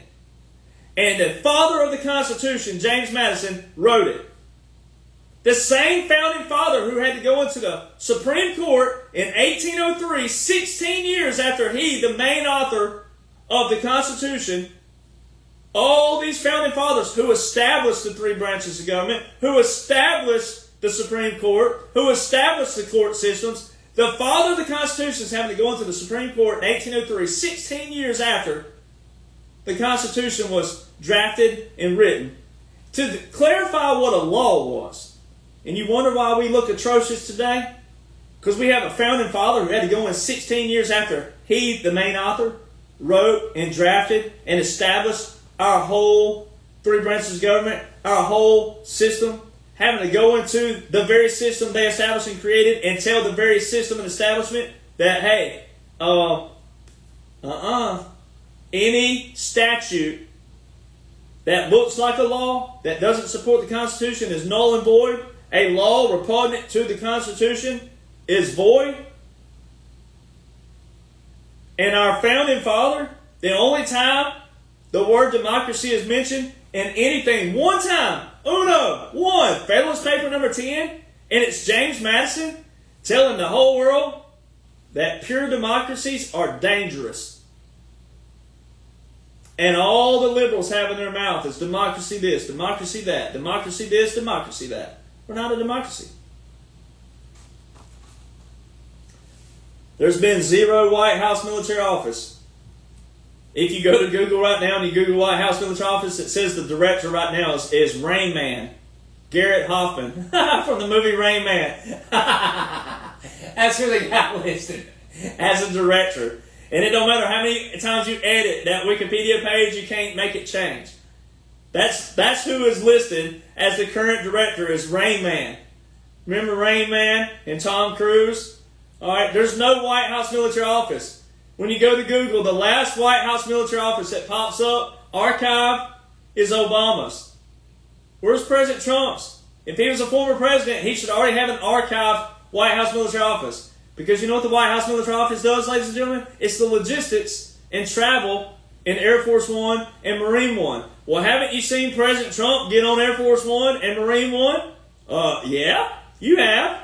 So where's the White House military office that sets up that logistical travel and the food and all these other things by the president? Where is it? It's not there. All right, the last national security strategy on the Department of Defense, as we speak, to this day, the last national security strategy. So remember your National Security Presidential Memorandum, -2, 2017, your National Security Presidential Memorandum, -2, 2025, and it had the order of succession in those. And then old quote-unquote Joe right dead in the middle don't even have an order of succession because he's just the middle. He's a distraction piece. He's part of the occupation, part of the cog, meaning fall guy, because they made everything happen to quote-unquote Joe, even though it's all pre-planned. That's when you know what a continuity of government is, you know what a presidential emergency action document is, pre-planned. All right, so national security strategy is your overall strategy. Those are your national security memorandums. Then you go back to your Federal Continuity Directive 1, Federal Continuity Directive 2, your Joint Operation 3.0, and your Joint Planning 5.0. All those are under that national security strategy. They show, quote-unquote, Joe have one in 2022. Why doesn't the Department of Defense have it on their website? Because you're watching a movie. You're watching an operation. It's all going to have an exoneration moment. You got to enjoy the journey, baby. Stop getting hung up on the hiccups that are all planned. It's all there. They're either proclamations and timestamps, or they're a distraction piece. There's the order of succession in the Department of Defense. The most recent and the last, or the last and most recent order of succession in the Department of Defense is December the 10th, 2020. The only president who has never had an order of succession within the Department of Defense is quote-unquote Joe. Then all throughout the time you heard quote-unquote Joe and even President Trump talk about, is this a third term? I believe we're in our third term. We're in third term. What are you going to call this? Yeah, we've already served 3 terms. We're in a third. You heard all these different kind of combinations of the third term, third term, third term, third term. Well, you have your visual of your third term. 1, 2, 3. He put this on this ball cap April the 2nd, 2023. He put it on the same date of his Liberation Day from this year, 2 years ago. He started marketing that on April the 2nd, which is Liberation Day, 2 years ago. So he's saying, I'm 45, I'm 46, and he's saying, I'm going to be your 47th president a year and 7 months before the actual November the 5th, 2024. I love this stuff, man. Thank you, God. Thank you, military. Thank you all for choosing me. Thank you. Where I can show people who are in vulnerable positions, who are in scared and all confused. Thank you, God, for choosing me. If they'll just listen. If they'll just listen to the people who are consistent daily operating with the commander's plan. It's the same thing with the Bible. Everybody's guilty. Absolutely. Everybody does have a day sometimes. But when it's every day, you don't need it every day. You need to have love, power, sound mind. God himself told you, I did not give you the spirit of fear, but of love, power, and a sound mind. Well, in order to have that, that means you have to have the components of the spiritual person that you're claiming to serve. That means you got to read the holy manna. You got to read his word and commit his word. And the Bible tells you that. Put these words in your heart. There may be a time you don't have that. Same thing. Commander-in-Chief. Now, I don't put God under President Trump. I don't put Jesus Christ. I don't put spirituality, period, in any form under President Trump. I don't put President Trump over them. But when you have a blueprint that shows from day one the good guys, all of us good guys are in control. When you have a blueprint, it shows that, and it's consistent. That's your discernment. And one of the key components of communication is listening. Most Americans hear, but you don't listen. Quote-unquote Biden was in a quote-unquote press conference one day, and he was asked a question, and he was sitting there commenting, and guess what they showed him say? He said what? Would you believe that he said that? The sitting president. Then Fox News, during certain things like the documents cases and all these things, told you President Trump was a sitting president. They said it over and over in different places, but they did it in real sly, but lawful sly, not unlawful and not deceptive sly, but they did it in ways where it wasn't just right out in front of you. But it was if you were listening. It's all timestamp proclamations. So you either have timestamp proclamations or the distraction pieces. If you know what I always do this. I'll back up. You got to get in a 40,000 foot view where you're looking down at this 40,000 foot view. All right. Look at the 40,000 foot view. The 40,000 foot view is this. The shell, the umbrella. All right. So that would be your military government, your military occupation, your continuity government, your special operations, your unconventional warfare, your covert operations, your clandestine operations, your guerrilla warfare. That would be that. That's your big umbrella. That's your shell. Then you got to drop down to the laws, know the laws. Then you got to know the orders. And the way you will know that any of that's unconstitutional is by knowing what the order says and what the law is, right? Does the order go against the law, or do they coincide with each other? But then you got to know that none of the judges, all the judges have sided with President Trump. And even when they didn't side with him at first, that was all part of the plan. Because what did people do? React to it. They reacted. So certain things are to get people's reactions. Because it's doing what? It's getting your attention. It's garnering your attention. It's making you focus on that. Then you're going to do what? You're going to keep griping, but most people are going to learn from it. And even the ones who griped, who learned from it, they walked away with their tail tucked between their legs because they just got embarrassed and humiliated because they probably said something stupid and then they got hit with the facts and then they walk away with their tail tucked between their legs. Like all these rhinos and never-Trumpers are doing right now. Well, what's going on with Iran? Iran, death to America, death to Israel, we're going to come back and get you. We're going to get you in legal action. And all the legal action that's going to exonerate President Trump are the very things that allowed him to operate in Iran and Yemen.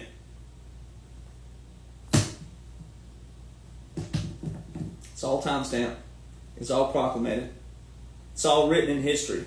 It's already there.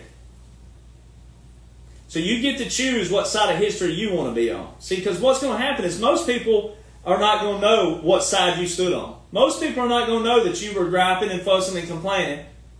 Most people aren't going to know that. All right, so all the followers out there and the people who hear this later, you get to choose what side of history you want to be on because you get a second chance. You get a hall pass. No matter if you did whine, gripe, complain, you get that. But for you out there, you got to remember this. You got to remember. Let me show you one quick example. Even though this is outside of it, I'm going to show you something. Let me show you something that happened recently. All right, so recently there was a topic about Social Security, all right, that popped up. And the article said specifically, it said that President Trump, well, first off, you got to know President Trump signed an executive order for 10 years that AI can only be controlled by the federal government for 10 years. That no outside party can operate AI, and if they do, then they'll be fraudulent, right? So executive order for that. So they got control of that. Then you got your Social Security. All right, if you're over 40 years old in here, every single one of you have paid into Social Security. So your money is sitting in a pot somewhere, right? Out of your control, out of your hands. You can't walk up somewhere and say, I want my money back that I paid in. You don't have that opportunity, all right? If you paid into Social Security, listen carefully. I'm making a point here. You put this money over here, right, for all these years. You put it in this pot. This article said already that, okay, President Trump signed this executive order that AI is not going to be used for 10 years except by the federal government. And then you have him saying that says that they're going to take your names and information from 3 agencies and put it in one location. How in the world did Republicans and conservatives, but especially quote-unquote President Trump supporters, how did they jump ship with that and go, oh, they're going to have our information. Oh, my God, I don't like this. Oh, my God, Donald Trump really is part of the swamp. Oh, God, he's like that. I mean, I really want to take a sledgehammer and just go, bam, right on my head. That proves people don't listen. The article told you that 3 agencies already have your information. Now, I have to put a crap-eating grin on my face, and that the only time I get to say the word, I'll try to keep it pretty clean, but shit-eating grin, this is what you call a shit-eating grin. The article told you 3 agencies already have your name and information. They already have everything on you. Those 3 agencies were the swamp who's always had your stuff that you paid into all these years. And it's telling you Donald John Trump, the guy you claim you voted for, the guy you claim that you supported, is taking it from the swamp agencies and putting it in his agency, and we have control of it, and we're cleaning it out, just like we've cleaned out all this other shit from the bureaucracies all this past 60 years. So, they told you the 3 agencies already have your information, and we're putting it in one location. So you have 2 options. Either you support President Trump, and he was right about everything, that most of you have a ball cap or a t-shirt that says, or you posted it all over your pages, and then you jump ship with him. So either he was right about everything, and laws and orders prove that, and you want him in control of that, because he's already shown you that he's cleaned out everything, and it's a journey, not a destination. Or your 3 agencies that the swamp had all these years, do you want your money back with them? Do you want the swamp back? Then why do you keep supporting the swamp? When you support all these people who are Trump in name only and not President Trump and President Trump laws and orders, and you don't read the laws and orders by the man you claim to support, by the man you claim that you voted for, when you do that and you're supporting all these flapping gums out there who are all nothing but surface level propaganda, drama, and nonsense, you are wanting the swamp. Because you're still supporting the swamp. You're supporting swamp rhetoric. You're supporting the same kind of actions. Versus listening to people like me who operate on my time, my dime. Alright? I'm not making money off of you. Alright? I'm not making money off of any of this stuff right here. The only thing that I have that is, per se, quote unquote, not making a lot, but it's because you have to put them in print. Alright? They have to be printed out. And let me tell you what, paper's obsolete now.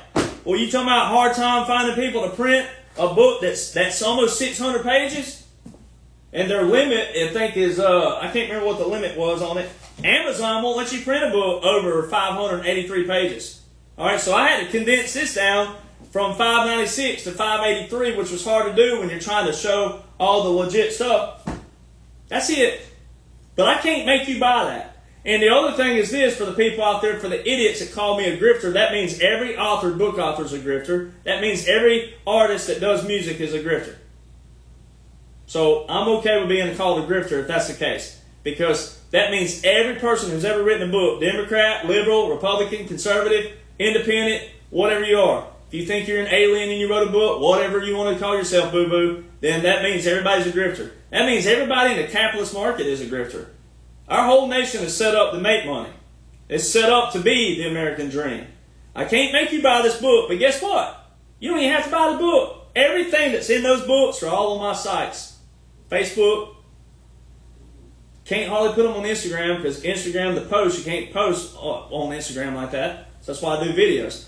But Facebook, Telegram, X, and I have to do and True Social, I have to do part 1 and part 2s because some of the stuff's so long. I've had part 7, part 8s, part 9s before because this stuff is so detailed. and long. Can't make you. So you either support the swamp or you go support people who have your best interest. And that's what you have. That's why the Social Security thing is so humorous to me. People don't listen.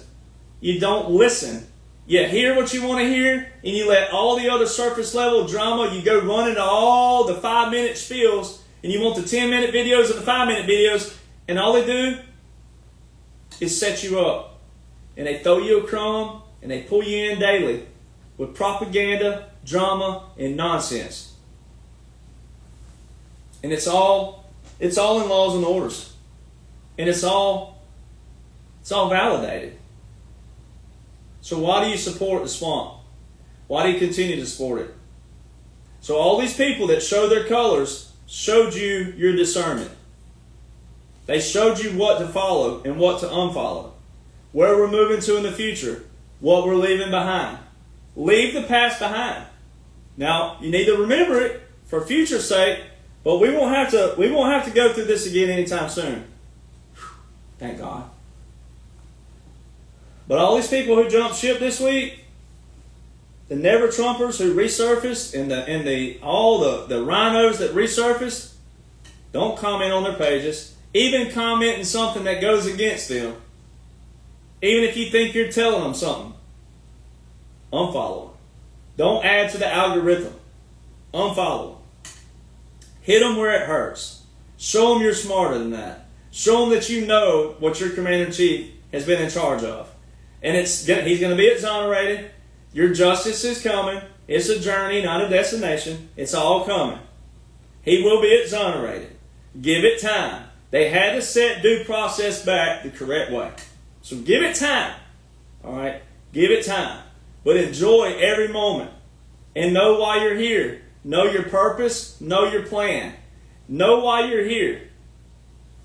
And if you can't repeat things, that's great. That's why I'm here. At people on my page. When this video's done, at everybody and your mama. Tell them, say, hey, this is all of it right here. That's why I knew this video was going to be epic, because I put it all together in one location, one everything. And there's a lot more validation points that I could have added on that, but everybody's got my pages. You can see all the validation points. It's all there. It already exonerates President Trump.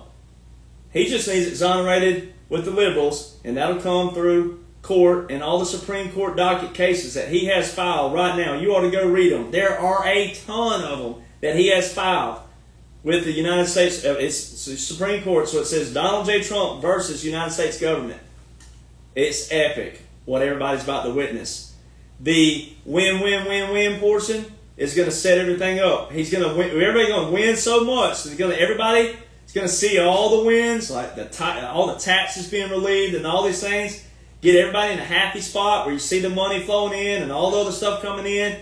And then you can start showing people the things that were not so happy, right? All of the court, all whatever, Supreme Court docket cases, all the courts that's going to go after all these evil people. All right, when all that hits, people will be so happy over here that they won't complain about this. So see, you got to get people to that state. I don't know what they're going to do exactly, but I have a pretty good inclination what they're going to do.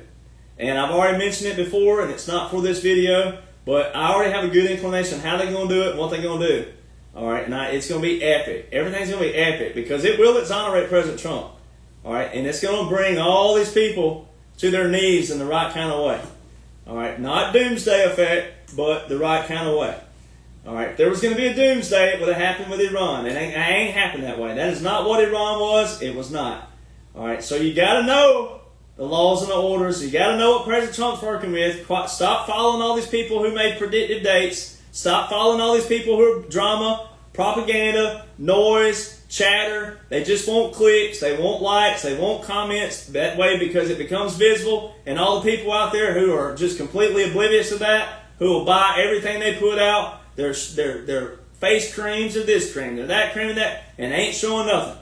The people who are showing you something, if they do have something to sell, well, if you want to support that, then okay, you should. But if they're not showing you what is in current laws and orders and can show you in great detail, I'd stay away from them. Most of them are wolves in sheep's clothing. And I know a lot of these people, and that's why you didn't see me go back on with certain podcasters through the time period. That you've been following me through the journey, you've seen me not go back on with certain people. All right? That was by choice, but also by operation. All right? They're not good people. There's a lot of people out there with criminal records who are trying to make you think there's somebody special and there's somebody on the inside. They're not. They're not. And you've all been duped by them. And a lot of you took up for them. I don't know who you are, but some of you that's watching, not the people following me, but a lot of people have supported some crooks out there. And you took up for them whenever someone tried to I hate the term expose them, but show that, hey, these are wolves in sheep's clothing. And people go take up for the wolves. You take up for the people because they're an influencer, and you're not listening to people who are operating the laws and orders, but especially a veteran that knows exactly why he served and the oath that he took and outlines it to the T, then you almost deserve your own demise.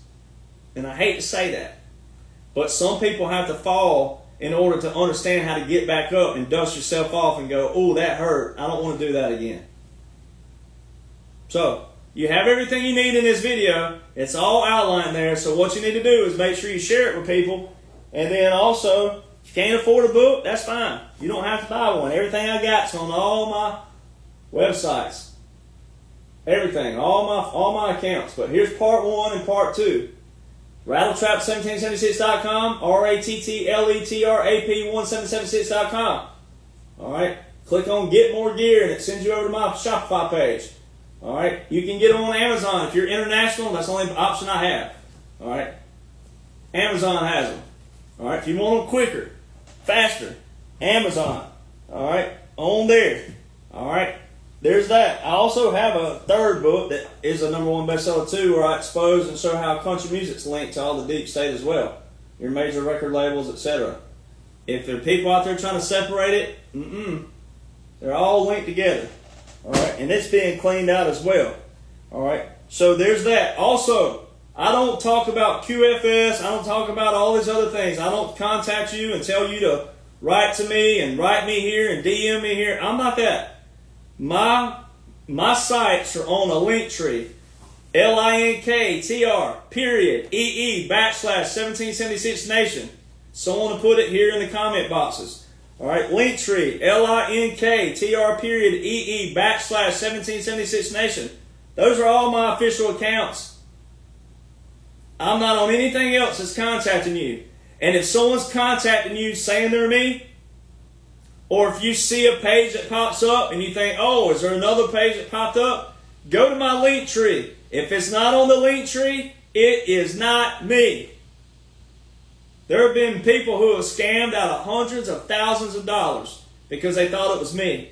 And I hate it, but there's nothing I can do about it. Except, hey, contact proper authorities, contact lawful authorities. Alright, that's the only thing I can tell you. Nothing I can do about it. Except for tell you it's not me. Warn you it's not me. So that's how you find me. So DerrickJohnsonCountry.com. If you want me to come to a city near you or your city or whatever it is, you got an event you want me to be at or whatever it is or whatever that is. Alright? I don't get paid to speak. I get paid for expenses to travel there. And it's to the T of what my gas is. Nothing above, nothing less. Alright? I do that. On my time, my dime. This is my service beyond my service. That's all I get. And if someone has a barn, I sleep in the barn. I don't even sleep in a hotel. If they got a spare bedroom, I sleep in it. Alright? As long as it's a family. It ain't going to be anything else like that with all the other idiots out there and all their accusations. Everything is to the T and security. I always have security. Alright? So I have everything fully covered for all these idiots out there that want to start all these rumors and all these things. That's also deep state and swamp tactics. Stupid people, jealous people as well. Alright, so that's all that. But if you want me somewhere, DerrickJohnsonCountry.com has the contact information to my management. Alright, you will be vetted. You will go through a background check.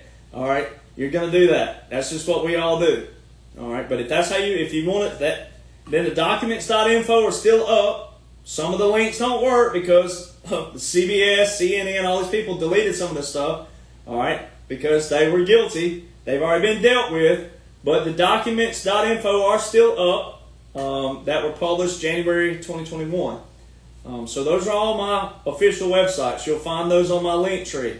How to contact me, and then also the books. If you can't afford the books, everything are on my pages. You don't have to, but you're going to have to piece it together. The books put it in a chronological order. That's all the books does. There will be a part 3, but it'll be more of a summarization of what's taking place from here to 2029. All right, so it's going to take a little while for part 3, but I do believe God had me here this whole time period. And even if there wasn't a part 3, if something happened to me between here and there, God forbid, I do want to live as long as I can, but if something did happen, part 1 and 2 will suffice enough to show you what took place, what has taken place, how they did it lawfully, and it's the 45-47 right here, Operation. All right, Make America Great Again. And then your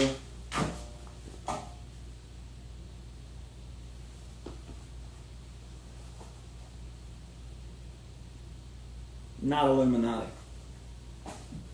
So guys, we'll see you soon. Be sure to share the video. When I get it uploaded to Rumble, I'll post it all over too. So that'll be your link that you can, unless you share it via Facebook, but if you want a link on X or a text message, then I'll put it on Rumble and you'll have it there. And show people that you shouldn't have jumped ship if you're a rhino. If you're a Republican patriot, then you jump ship, then you're a rhino. All right, if you're a liberal, you're already been in a bad shape because you've been brainwashed all this time. Everything's been done lawful. Everything is constitutional. You probably need to know the laws and the orders of which you think that you spew and you think that it's unconstitutional. You probably need to know those first. And I'm the guy that you come to find. So we'll see you.